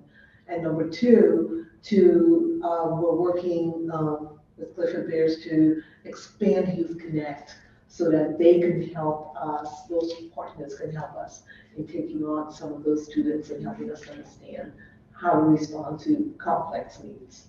So is Youth Connect the same as the community partnership program? It is. Okay. Yes. Okay, I just we asked some questions in advance. Most of them we didn't really get to touch on, and I know it's late, but I wondered through you, Mr. Chair, we could just request written answers, especially about sort of how the Dropout Prevention Office works with schools and what the relationship is between the district process and the school process. We don't need to necessarily get into it now, but it'd be good to have that. We're more than happy to share that our dropout prevention team are directed by our school-based attendance teams. They do not work on their own. They attend those school-based attendance teams that are often managed by the principal, assistant principal. They're connected to the SSST, and those school-based attendance teams designate to the dropout prevention worker which students are to be visited. So it's not, nobody, I use the word rogue, nobody goes rogue on what we do. We have an organized system of district attendance team that's attended by our State Department, that is convened by most of the people in the executive team. We provide very clear directions and expectations to the school that's managed through the school-based attendance team. And when we collect the data, we are looking to see on those home visits that the designation for those home visits are made by the school-based attendance teams and the reports come back to those school-based attendance teams on the status of those students. But we're happy to put that structure in writing, and I saw that a little later on, and so. Okay, great, thank you so much. Thank you. I want to ask one more question, then I appreciate your patience with all of our questions. I was just wondering, it's according to this data, there are more than 8,000 students, I think, who are at risk or below. And I think somewhere else it said that there were over 1,000 home visits have been made. So obviously, most of those students who are at risk or below have not received a home visit yet. So I was wondering sort of what the threshold is. Are all the students at some level getting a home visit? How are you deciding who gets a home visit, who gets a call, et cetera? What we know from our experience is that sometimes making that phone call, whether it's the nurse or the teacher, checking in on a student is often an effective strategy. Depending on the situation, we will, again, based on directions coming from the school-based attendance team, we will decide if there's a phone call intervention or a home visit intervention. And so within that group, if we're not able to connect on the phone and get results, we will make a home visit. Got it. So would you say that all of those families have been contacted in some way by phone or by? Yes. Okay. And I will tell We have a you, team for behind me. the students who got for at least 1 hour.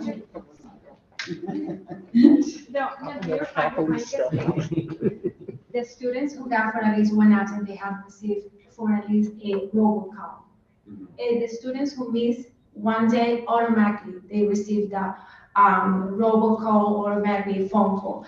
And that's our attendance team, our attendance committee team, nurses, social worker, school counselor, assistant principal, or the principal. It is a big attendance committee meeting.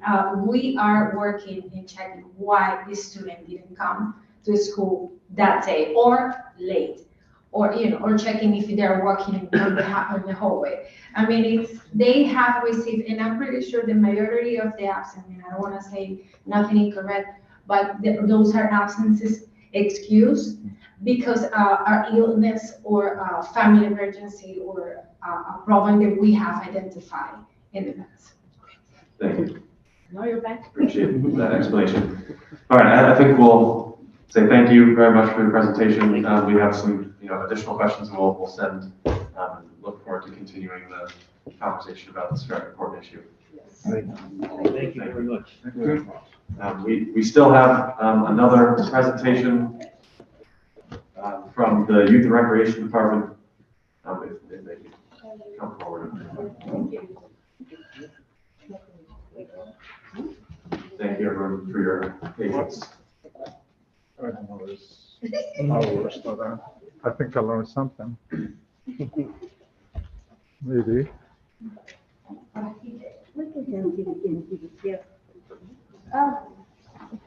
Oh no.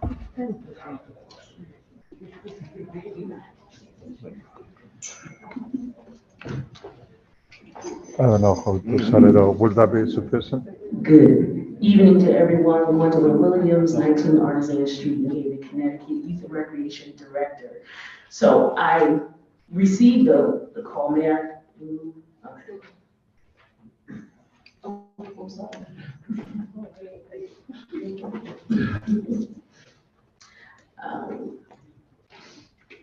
I do not have a formal presentation as in-depth as the Board of Education. I did receive a call and have had conversations with Alderman Miller, Justin Wright, and it was more so just kind of seeking the opinion of what is being done from the youth and recreation side. As I explained to Alderman Miller, I mean, the reality is that we are not equipped to deal with the chronic absenteeism that is going in the Board of Education. However, what we do to play our role, as we recognize that it is extremely important, we are a part of the Youth Connect program that Gemma Lumpkin referred to. And so that particular program, A particular, okay. That particular program, which I can send the information, again, we did send it previously as we presented on Youth Connect, is a tiered program. It is a 3-tier program.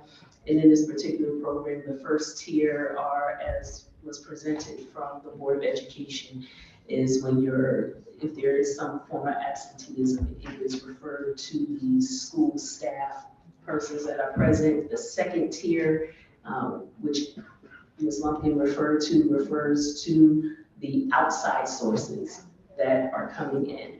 The third tier is where the Youth and Recreation Department is involved, and that is the most extreme cases. So it's not just absenteeism that we are addressing as well, but that tier is the tier of, to be blatant and honest, that is your shooters, your robbers, the car thieves, the gangbangers, gang members. So that is a component of what we are working with. And usually when we're able to address those major issues, the chronic absenteeism is addressed as well.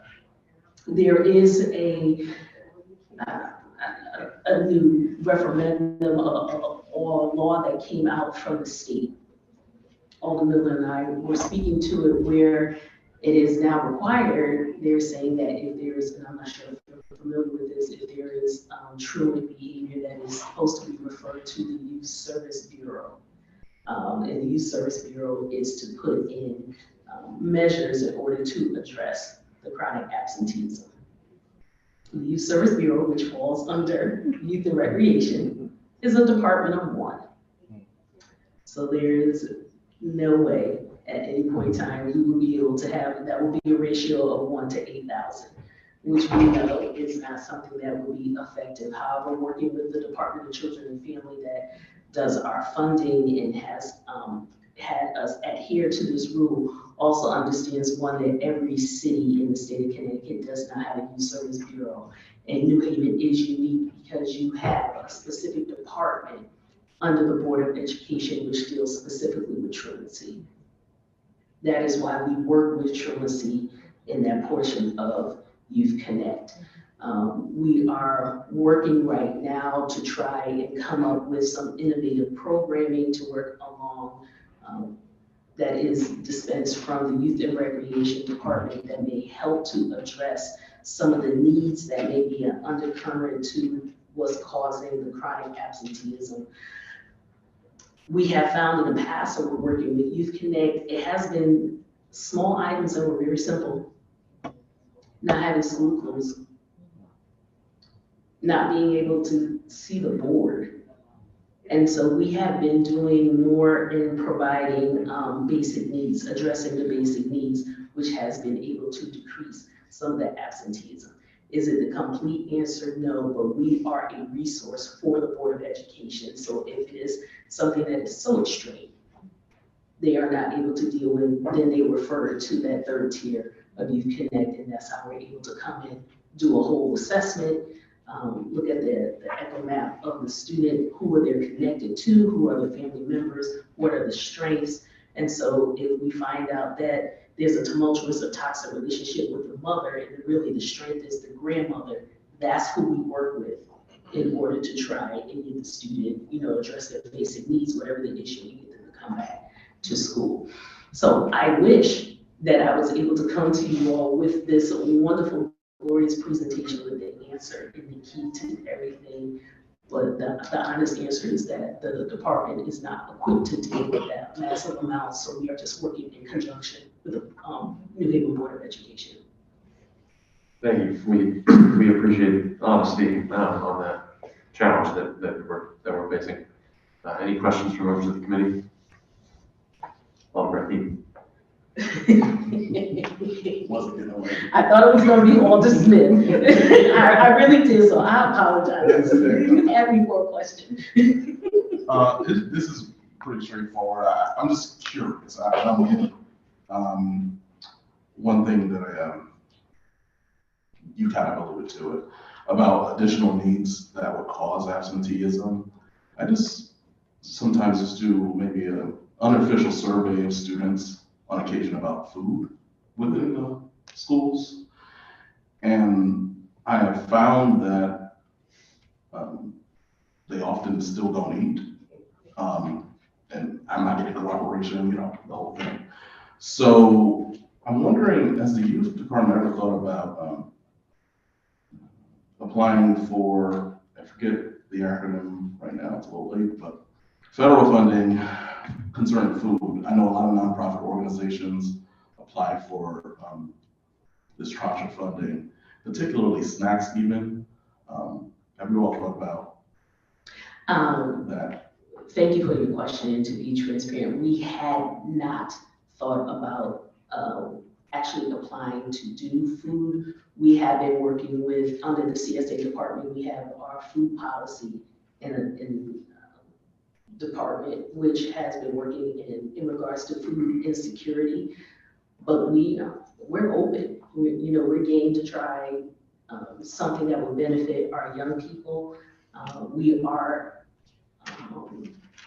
members of grants.gov, so to look to see if there are any federal grants available. What we have done in regards to food insecurity, and some of our programs may be considered kind of like an insult because we only come out particular times of the year. So we're doing something Thanksgiving and we're doing something for Christmas, but we recognize, please know, we recognize food insecurities every single day. And so what we will do is we have resources for families that come to us in regards to food insecurities of the different food pantries that are in the city that they can access, whether it's at a church or whether it's with an organization in one of their buildings, and to find out, to be able to give to the parents and offer if they need a ride to be able to go access the food. It has come case by case, and again, it is a referral if we receive that from with Youth Connect, but we're still open to everyone. So we are an office that's physically here Monday through Friday, and so we have people who walk into our office all the time.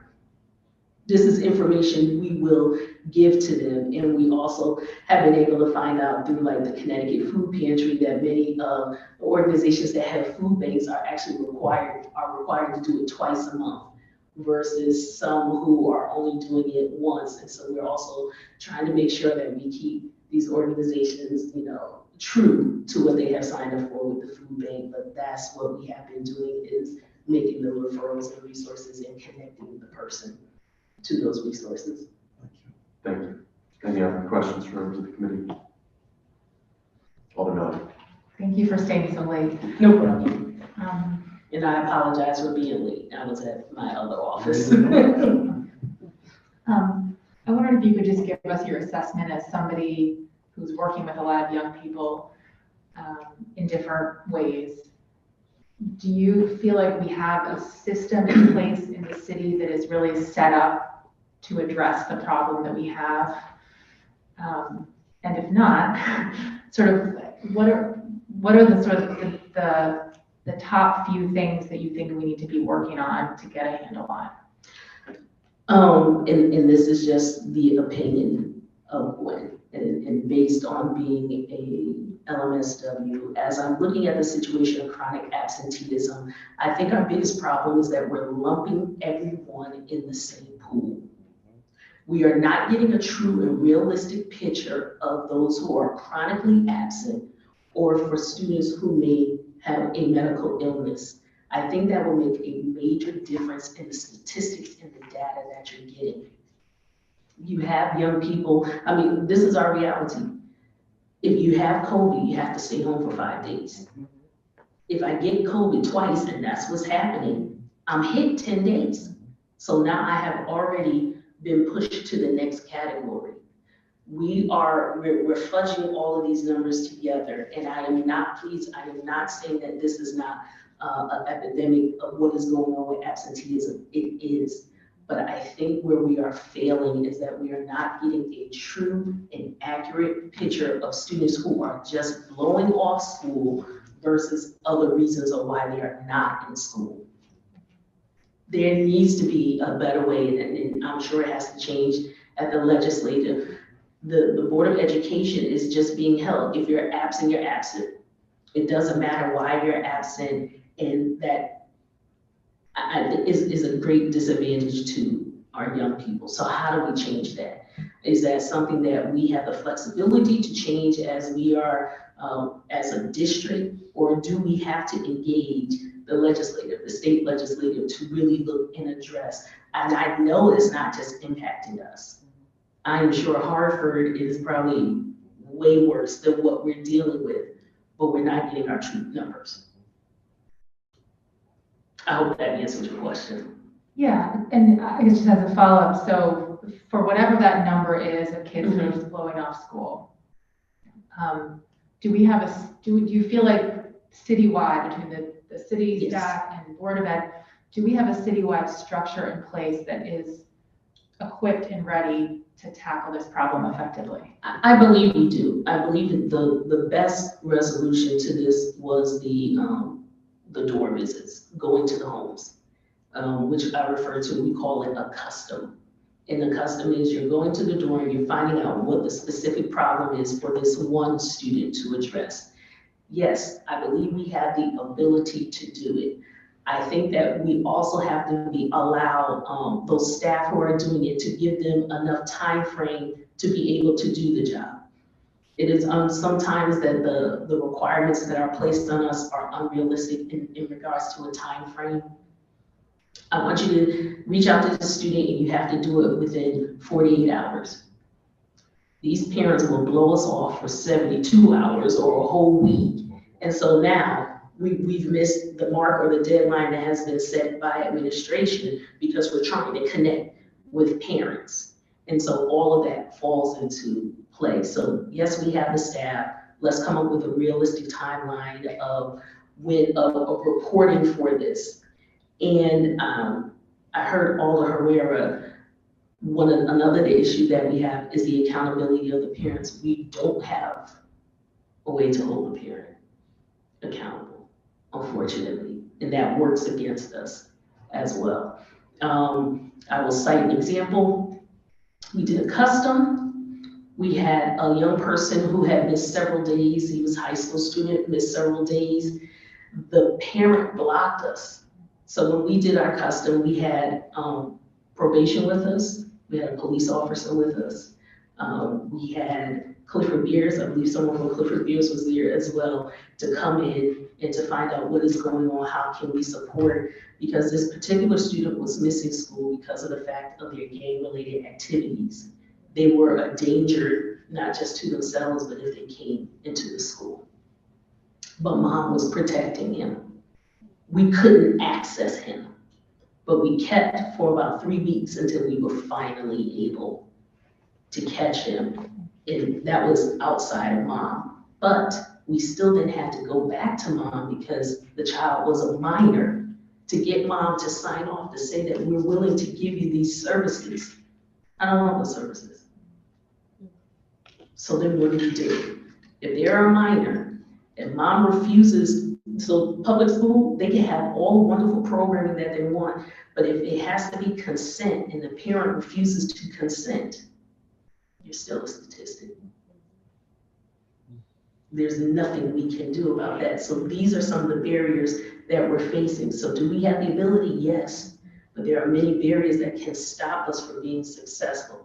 And I know that that is not what you want to hear, but I only want to be truthful of the experiences that we have. Does it happen all the time? No. But does it occur? Yes, it does. Okay, thank you. Thank you. Other questions? Alder Herrera?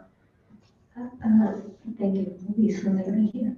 So I hear you what you say, the administration give you a realistic time to get results.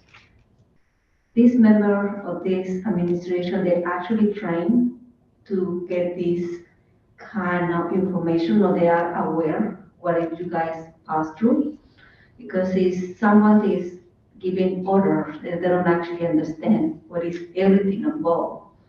Maybe they need a little bit training themselves to understand how we can be affected to getting real information in real numbers if they're not educated themselves. And probably I can say that because I'm not your boss. But not long ago, we had here one of the parents teachers, they say that in the board of education, there should be somebody who is not a director, is not in charge, to be able to hear the voice there under them, those the ones who keep the others. So I just want to know that, do you think, without getting you compromised, do you think that you being supporter for the administration when you request help or trying to explain yourself why I'm not be able to accomplish this? So in my particular case, what we do is, and I hope that I'm answering your question properly, there always has to be some type of debriefing of what is occurring with your staff, especially for those who are on the ground level that are doing the work. I will have debriefing sessions and try to pay attention to them, especially if, you know, high frustration, high stress level, to find out what the barriers are. As the director, it is then my responsibility, I believe, to go back and now advocate to the administration. Listen, this is what's happening. I know this is not what you want to hear, but I have to have this courageous conversation. I've talked to the staff. These are the barriers we are facing. We're not having enough time. I can't have the report for you right now. We need another week because this is what we are facing. That is how my role comes into it. And I believe that the same is occurring because I have worked very closely with Gemma Lumpkin and her staff. And I know Gemma and myself, and before he was moved back over to Wilbur Cross, Kermit, Carolina, and Ronnie, we constantly debriefed about what was working, what was not working, which is how we were able to come with what we call the customs, how we were able to maybe take off 10 other people that were coming out with us and make it an intimate group, because that's how we were able to get through to the student and get through to the parents. So it was a trial and error, and it was a form of debriefing. And then we did go to the administration as needed. Like when I came to you all, it was like, or the youth committee, and had those conversations with those who were able to make the change to keep them aware of what was happening, and this is what's happening. I believe it is occurring. I also believe that we need to still continue the professional development for our staff so that they're knowing as circumstances are changing and what are the best practices for us to be able to assist our young people. And so that has to be constant as well. We're not perfect, and we can always learn something new in order to be more effective in our jobs. No, thank you. That's what I just want to know. They actually are aware. Mm-hmm. Changes are constantly happening. Yes. What have worked in the past cannot work now. Yes, I believe that is occurring on both sides, from yard and working with family engagement. Sorry, thank you, Gemma. This is my partner back here. Gemma and I have had like so many conversations about what's going on with our kids, and thank God they weren't taped or mic'd, because there are days when we're frustrated, but it's in that frustration when we're able to have that aha moment of, let's try this and see if it would work. Thank you. Keep trying. Thank you. Thank you, Alder Thank you, Mr. Chair. I'm gonna call her the godmother of Board 30. Yes, ma'am. I just want to say thank you for acknowledging how previously that you guys worked together, and what you did, it worked. Because you had a strong team that went out knocking on those doors, and you were very persistent to make sure that you reached the child and the parent.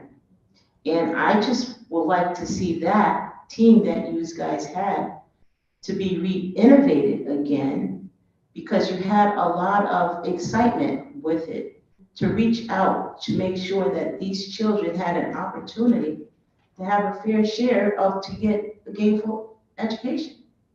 And no one was sitting back. You all were out there working, knocking on doors with all of the departments that was needed to bring forth the services for the parents and the children. And this is what's missing is that in which that you had 4 years ago of doing that type of outreach. And I would like to see that outreach to happen again.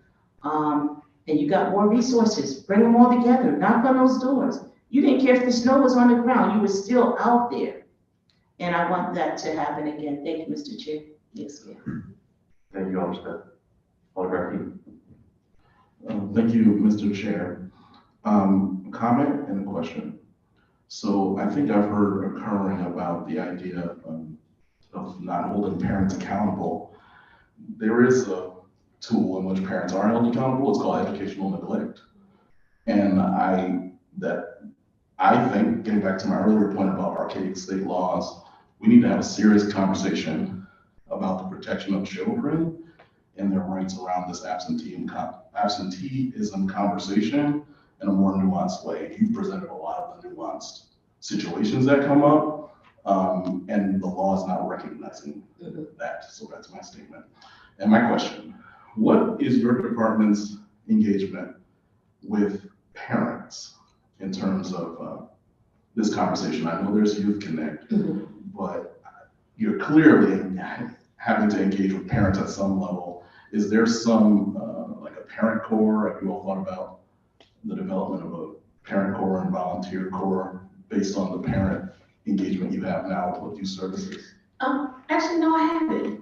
And I think that's a good idea, something I could try. And you know what, I must say, every time I come to the Board of Alders, you always give me great ideas and I will make it come to fruition. And so that would be, I think, an interesting way in being able to engage our parents of all ages. So we have general engagement for parents who are coming to sign up for services.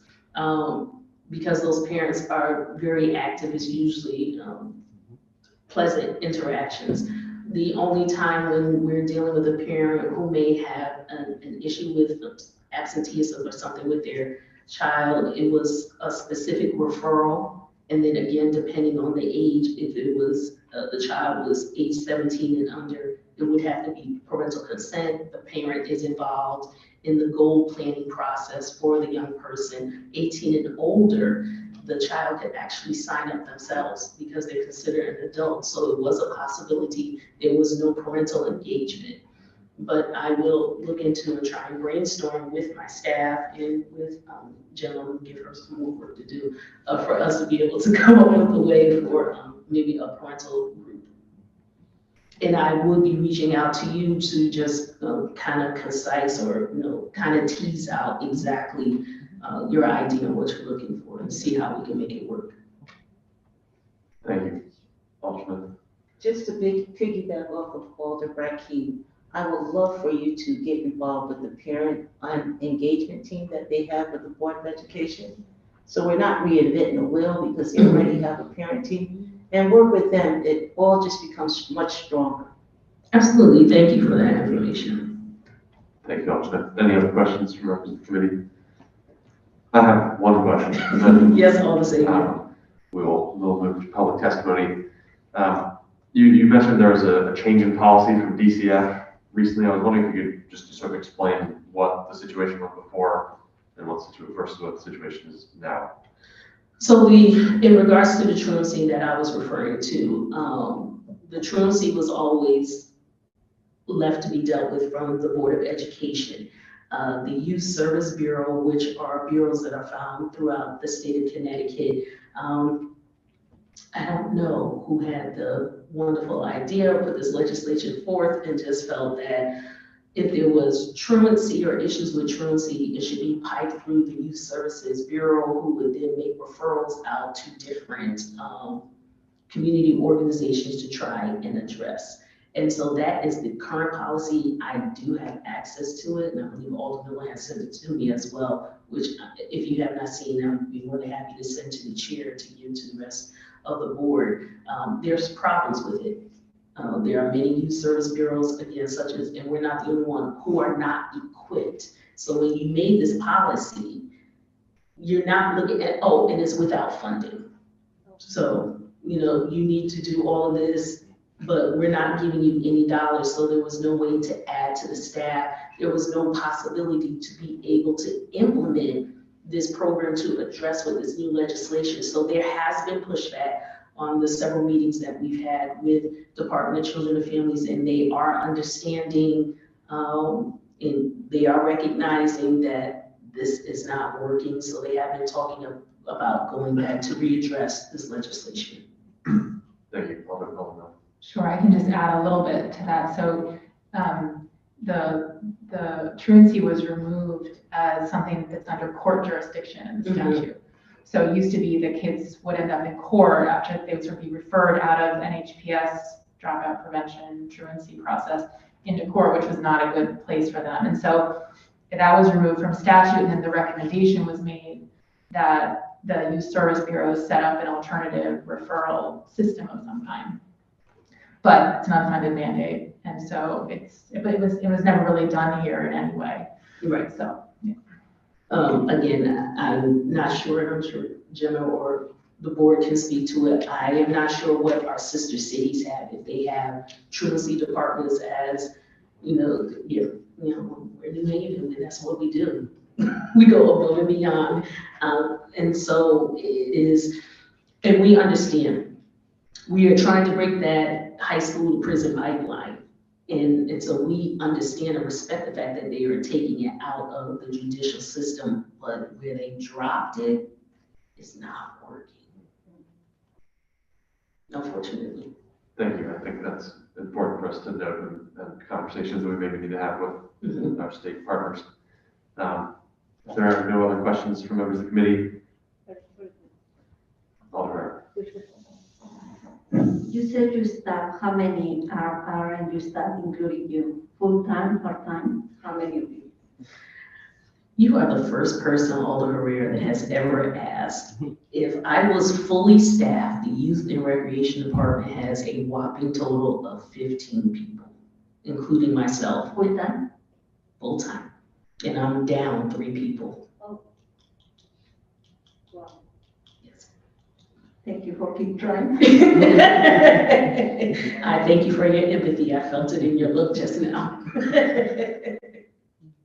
you. Thank you I for all that you appreciate do. Thank you for being with us late tonight. No problem. I appreciate each and every one of you, and thank you so very much for your continued support of our department. Yes, ma'am. All right, we have a few members of the public who have signed up, who are hoping to testify. I'm not sure if Abigail Romero is here from NHPS or that was part of the previous presentation. Yes. So first person is Sue Lagarde.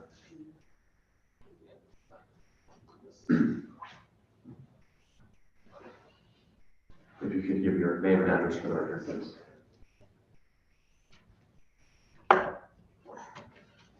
So thank you, Suzanne Lagarde. I am the CEO at Fairhaven Community Healthcare here in New Haven, and my address is 75 Old Farm Road in Hampden. So I came here this evening with absolutely no intention of testifying, but I do think that there is something that I want to bring to the attention of this group.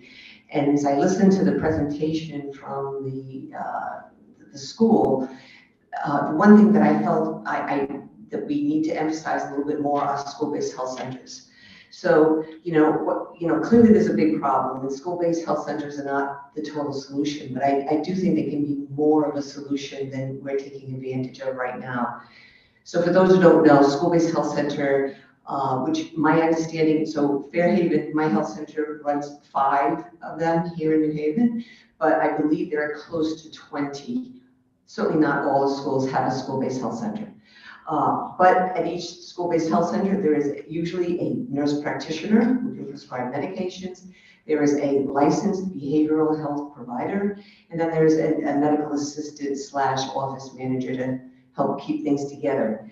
We can deal with a lot of these kids with chronic asthma. Not all of them, they can't all come, but we have had programs where we work with the parents and the child's physician to have rescue inhalers programs so that we can keep the child in school.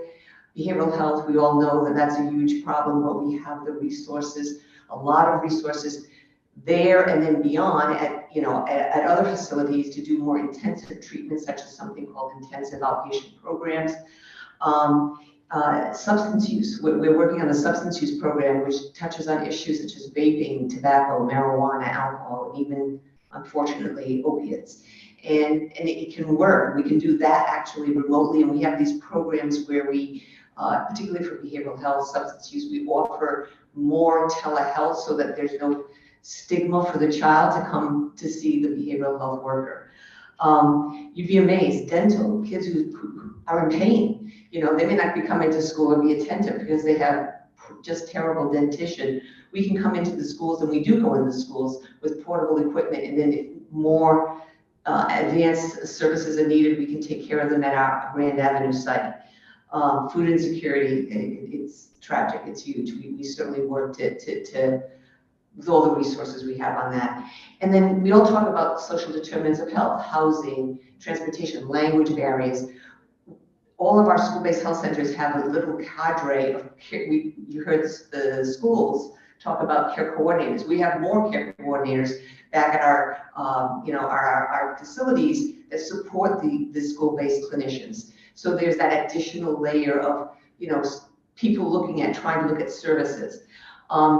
We care for over 32,000 people, and of those, over 60% of our patients are 18 or younger. So we have over 18,000 kids under our care. I think we have a lot to offer, and I think also, we have 5 schools. There are probably 14 or 15 others in the town, in the city of New Haven. Collectively, I think we can do more than what we're doing now, but we need a collaboration and a working with the schools to brainstorm, what can we do? How can we do things better? One of the things I want to make you aware of, you're probably aware of, is that in the last legislative session at the state level, a ton of money was put in school-based health centers. Schools generally, school-based health centers. There's, I'm not an expert on this, but there's this very complicated document that the state put out about how this money was going to be appropriated to towns based on different parameters. Then there was an outcry about it. So to the best of my knowledge, these dollars are still there. They haven't been, in any major way appropriated. I think New Haven needs to, and maybe they are, but I just want to make the alders aware that those dollars are out there at a state level. Again, and the other thing, what we can provide for a lot of these kids is this connection to specialty care. So a lot of the kids may need more than just primary care, but they may need, an endocrinologist if they have diabetes, or a pulmonologist, or an allergist if they have asthma. We can make that connection. So I'll leave it there. The hour is late, but I just want to bring to your attention that I think that this is a small piece that we could enhance that would help. And I'll leave it at that. Thank you. Thank you. Thank you, Dr. Rivera. Are we done? That's it. Sorry. Thank you. Thank you for your testimony. Next, I have Tom Goldenberg.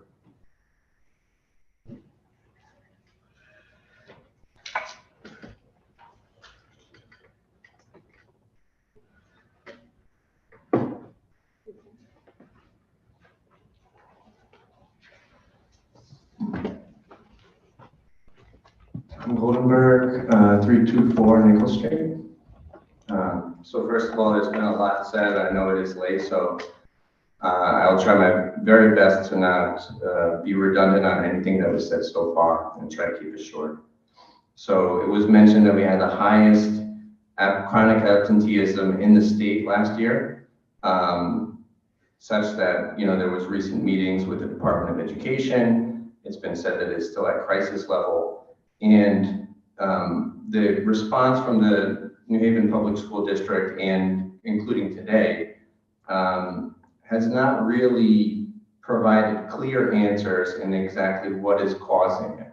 We've heard a lot of things about illnesses, we've heard about family situations, but we don't really have data, and that was kind of a topic that came up repeatedly as to what exactly is happening.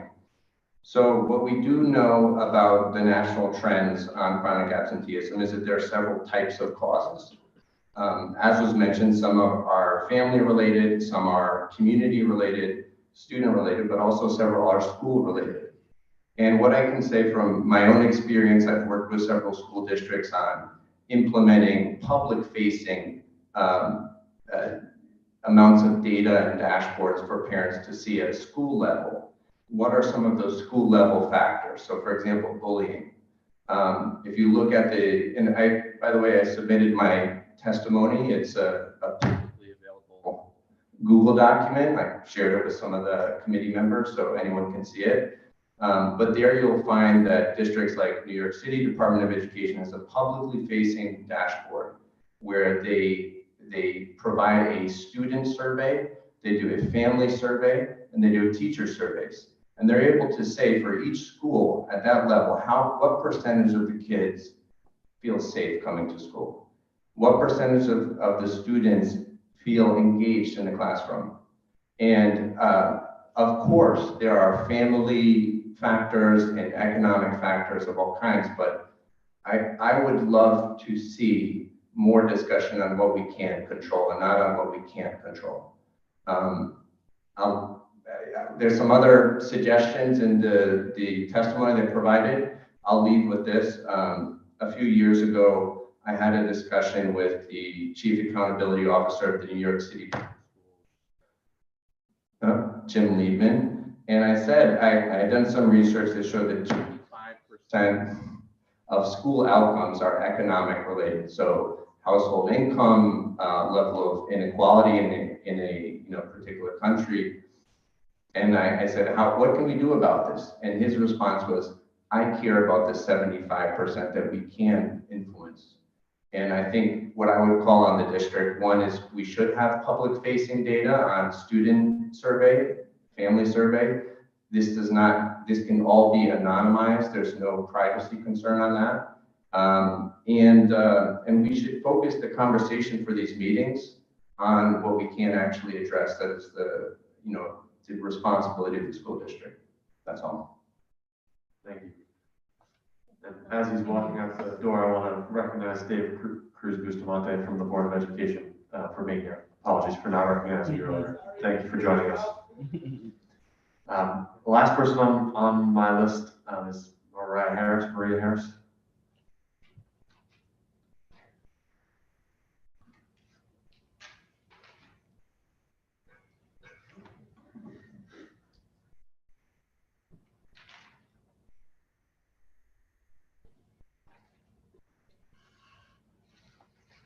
Good evening. I'm going to try to keep it simple. We can start with your name and address for the record, please. Maria Harris, Willis Street, New Haven, Connecticut. So, at the data was still up, I would definitely be in the red. My daughter, last year was bullied severely to a point where her doctors and her therapist told me not to bring her back to school. They've called DCF for me twice recently, within the last week or two. The doctor said, give her homebound last school year and this school year. I've had conversations with majority of everybody here. Mind you, the bullying wasn't just coming from the students, but it was coming from the staff. I have some of it recorded, and I had provided it for the higher ups that clearly didn't care. After this meeting, I would like to show you some of these letters and some of these text messages and the way they responded. All that is a pretty data, just information, just a nice presentation. None of these things are actually happening. Sarah, you know I know the law, okay? Most of you have. I've spoken to you, Eli, several different times about the same different things. Last year, my daughter missed 100 days from school. They refused her a laptop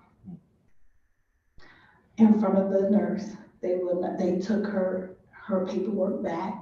They told me I could not receive homebound. So regardless if your daughter did have, they may tell her no. even with a medical letter. I've been told no. I cannot get homework, classroom sent home. I cannot receive books. I have several letters on top of letters, including from superintendents and assistant superintendents, telling me, well, that's the school prerogative. Davis is a lovely school. I have worked there and I've had children who come to Davis. All schools are not like Davis, okay? The two schools that I'm currently at, they do not have Title I meetings with parents involvement. They do not have SB&T meetings with parent involvement. They do not have triple ST meetings with parent involvement. The parents are not welcome into the building. The parents are not involved in their child education or children's education. If we're not able to engage with the teachers, to even know what our teachers look like, what do you expect? We're talking about safety. I had my daughter come home crying for a full week because a teacher was being evil, not me, but evil. Trying to get her to pee on herself. She wouldn't allow her to use the bathroom. I had to go get doctor's notes for my child to go to the bathroom. That's not a safe haven. I spoke to the principals. I spoke to superintendents. I've showed videos of these girls calling my daughter, without any exaggeration, over 500 different times. I was on the phone with Dr. White. I got 26 missed phone calls and text messages in 1 minute. That's 60 seconds. Our safety at these schools, I was sharing with Alderman Smith that just last week, a parent got her car stolen while we were trying to pick up our children from school. We have no security. We have nothing. I have a doctor's note saying to the New Haven Public Schools and to the school, the teacher, principal, they received these letters. And my child has not been given homebound. She hasn't been given anything, education, anything. Not only that, but I don't know how many days into the school year we are, but I wouldn't even know who my child's teacher is this year because no one called me from the school.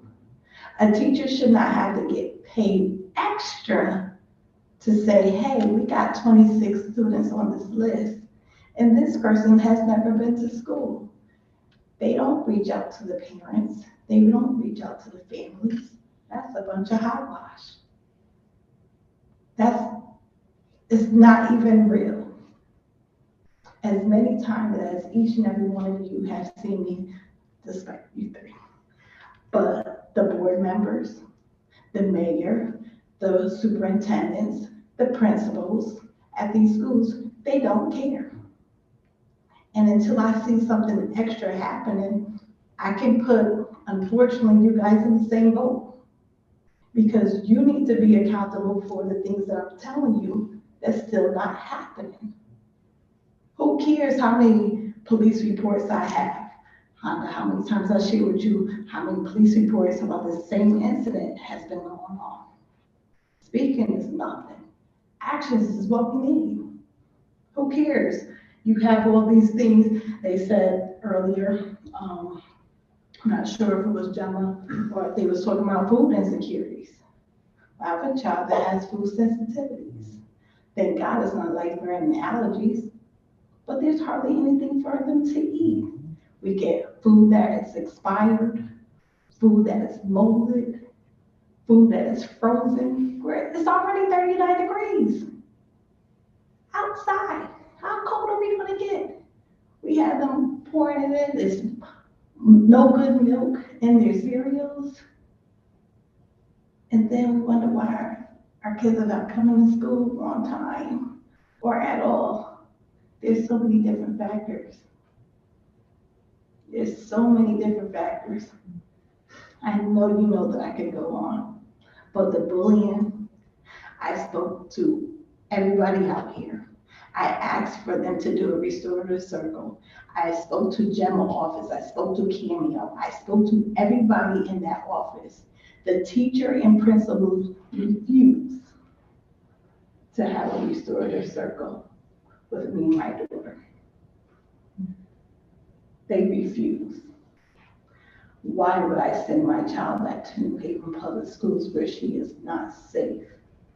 From teachers that are bullies, from staff members that are bullies, principals, and superintendents. Or should I say, assistant superintendents. DCF was called on me for no reason twice. And I told the DCF worker that I would like to keep this case open, even though I proved to him that it's not my problem that the educational neglect is happening. It's the district. And you don't hold the district accountable. That's why they get to do whatever they want to do. So calling DCF on a matter that you don't want to look into is a problem. The Board of Education for New Haven Public School System, majority of them know what I've been going through for the last couple of years. I stopped looking on the Zoom meetings. And the thing is that you guys, thankfully, you were able to come in person. Parents are not able to go to the board meetings because they want to hold them on Zoom. And like parents like me, they do this. They'll kick you out of the Zoom so you don't do public participation. Then call you on the phone saying, oh, it was an accident. We kicked you out. And then wait for public participation to be over to let you back in. Those are the things that I know that I go through. I'm not sure about any other parent, but these are the constant things that we're going through. So it's not all about the pretty little charts that they have up here showing the data. We have real life issues. And hopefully enough that McKinley-Vento situation that we're saying that they have updated, I'm hoping they really updated and not still are giving away book bags and food they already receive at home, because half of those lunches that they give for these kids who do need McKinley-Vento services, because I was once in that position when my house caught on fire. It didn't get the best services. I had to go look up what McKinley-Vento is to go see what was out there. And New Haven still has no understanding of what McKinley-Vento is, because I've sent people to them and they have done nothing. So make sure that I don't have nothing else to say. I think if there are specific issues that we can help deal with, we'll work with you after the meeting with our staff. That's great to know, but I'm looking for the action, as I said multiple times. So you can ask the New Haven Public School System what they're doing, but if you don't want to hear the reality or the true testimony of parents who are on that list, then you're doing nothing. And I'm saying that with all due respect, but I'm looking at this, and again, if you can look up addendum 1, 11, and 12, they do have things that will go around the absentees, where the children can get homeschooling or homebound or remote learning. They can opt in. And if they look up addendum 1, 11, and 12, and I'm talking about you aldermen, you will see what the teachers, the principals are supposed to be doing beforehand. We have no engagement. If you're not welcoming the parents, why do you think they're going to want to come? See, you opened up your doors. That's why you have people coming to you. But they don't have nobody open. It's the same people. It's the people that work there, our Title I staff, or court or liaison at half of these schools are working there and their parents. So they knock out two birds with one stone and try to say, oh, we have parent engagement. And it's not happening. And then they don't let us have meetings that benefits the time where a parent can be involved with the meetings. They want to have it, oh, we're gonna have it at 8:45 to 9:15, right before we start school. But majority of the kids are being put on their bus, or they're trying to get their children ready for school, or trying to go to work. It's not a convenient time for parents at all. And it's only if you get paid a little bit more money is when we have the staff caring. And that's not fair. We appreciate your testimony. I'm really sorry for everything you've been through, and I'm happy to talk afterward and troubleshoot some of this stuff. Absolutely. Well, again, I would like to see more action. We know what the problem is, and I'm looking for action. I don't want to have no more reoccurring conversations. Understood. We appreciate you being here. Well, after meeting, we're happy to discuss it more in detail. Your lights are on. On mine. What do you mean? Street lights, school lights. Oh, yes, they are. You're welcome. Did you see me? You're welcome. Thank you, Heather. Yes, they are. But we didn't have the police today, but I did have them yesterday. Are there any other members of the public wishing to testify?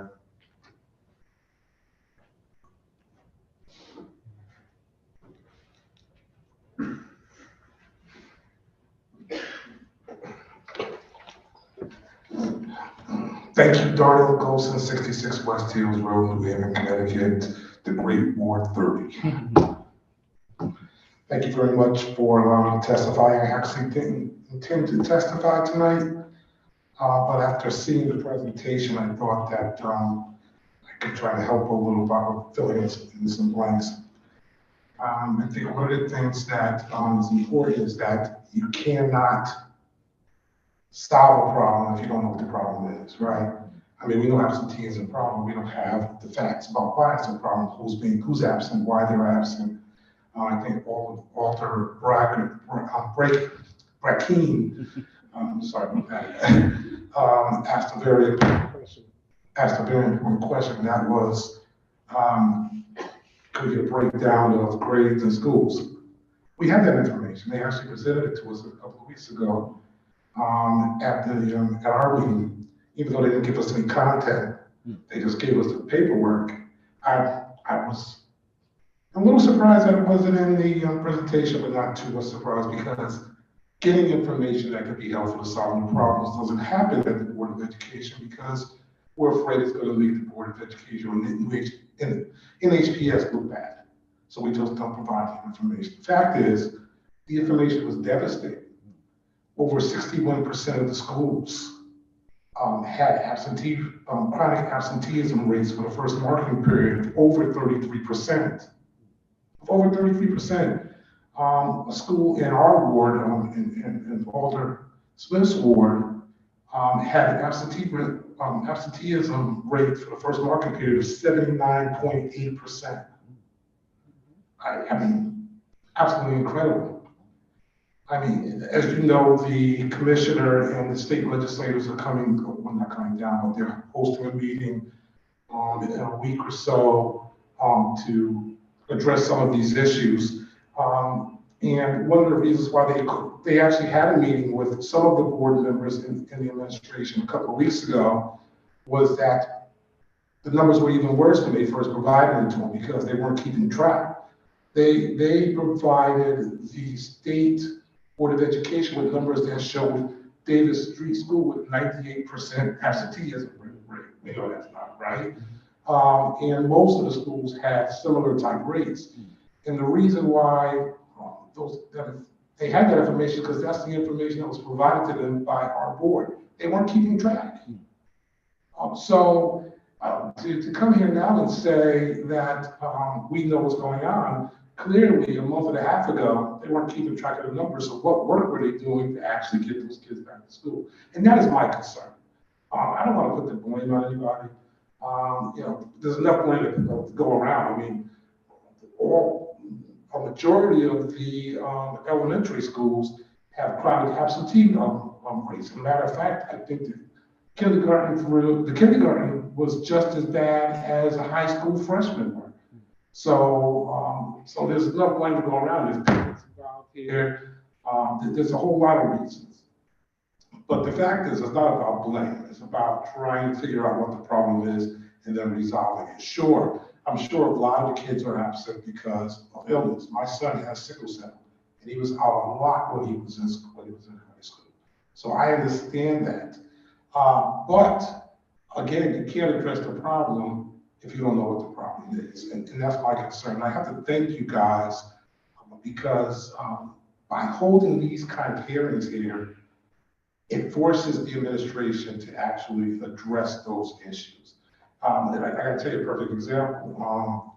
I asked the board, your board to hold a hearing on contracts and the way we dealt with contracts. Well, I've seen a noticeable difference in the way that we're doing contracts now at the Board of Education because of the hearing that you had.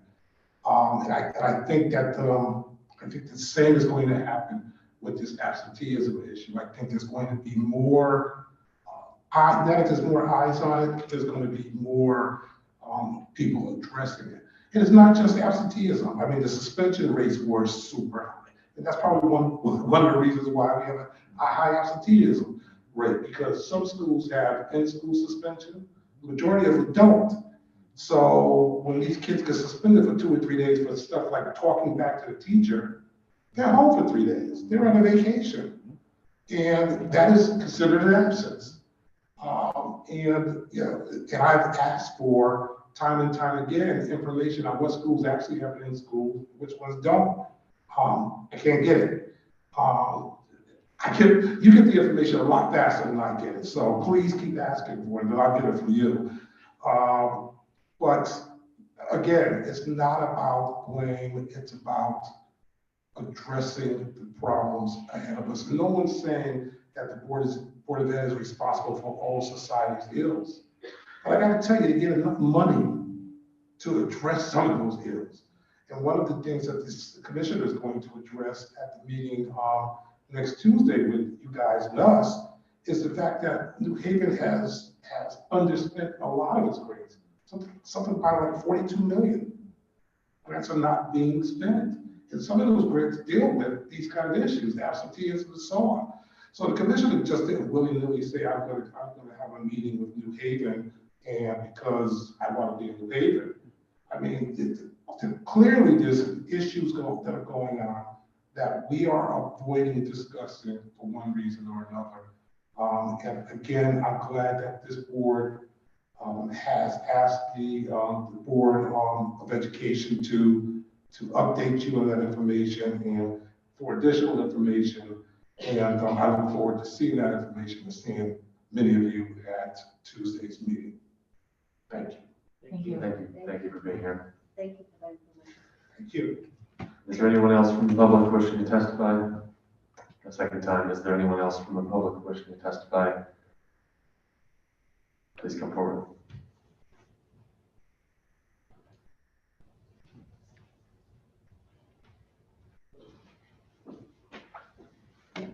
Hi, good evening. Allie Fox, 425 West Rock Avenue, New Haven.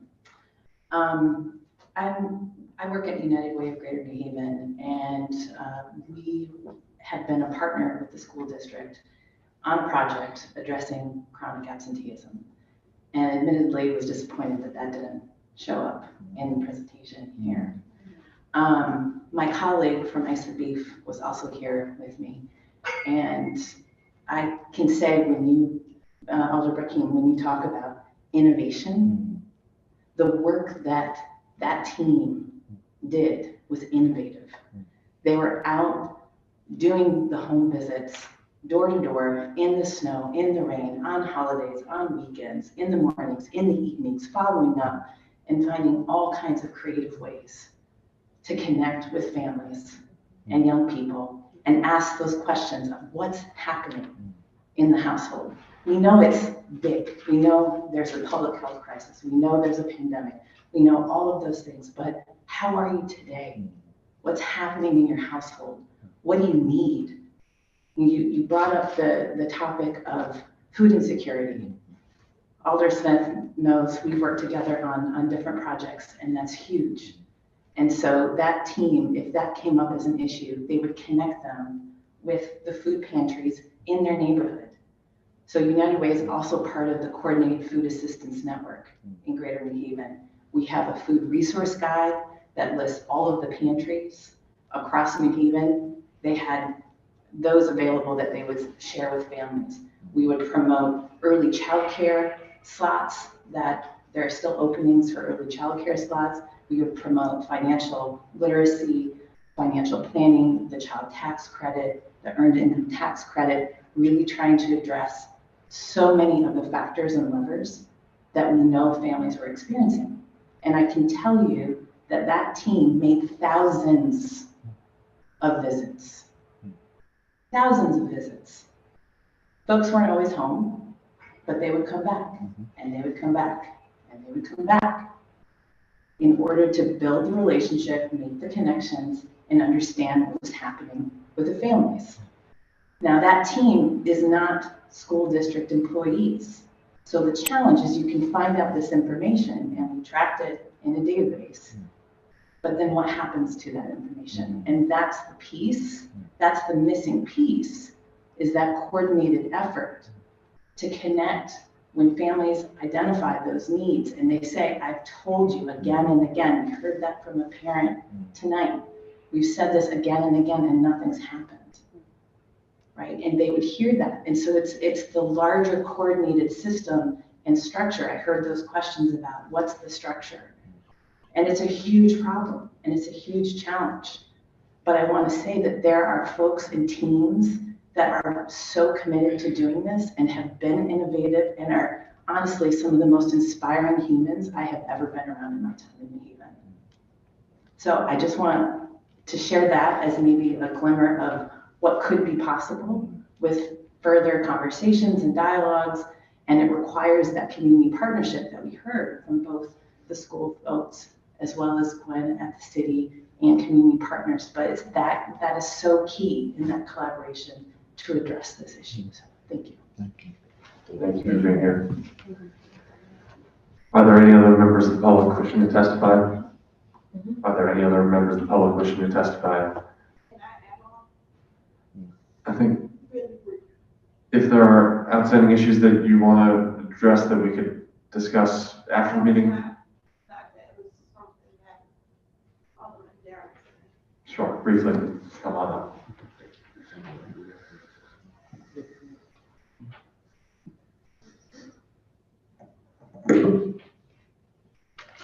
So the one other thing that I just wanted to say that I forgot was you spoke about the fact that smaller classes will be better. When we first started going back to school, there was 11 kids to 12 kids. Then last year, it went full blown. And then some of the classes were having 52 kids twice a week in a classroom. And parents was not knowing.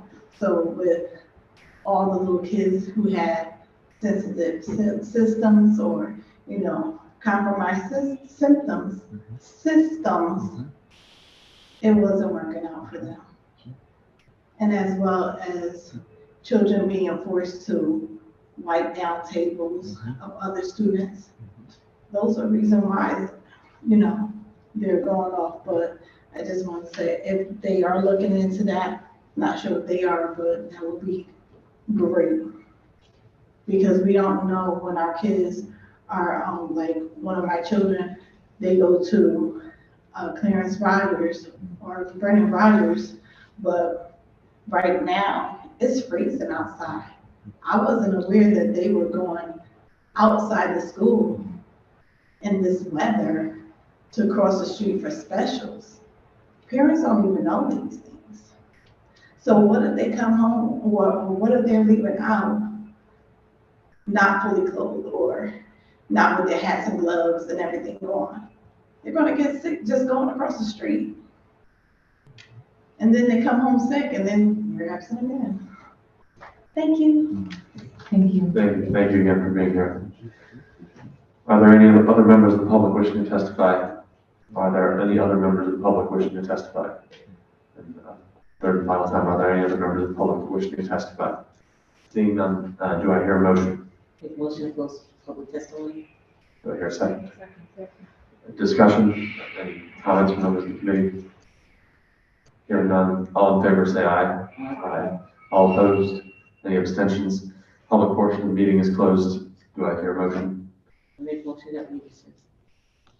Do I hear a second? Second. All in favor? Aye. Aye. Any opposed? Any abstentions? The meeting is adjourned.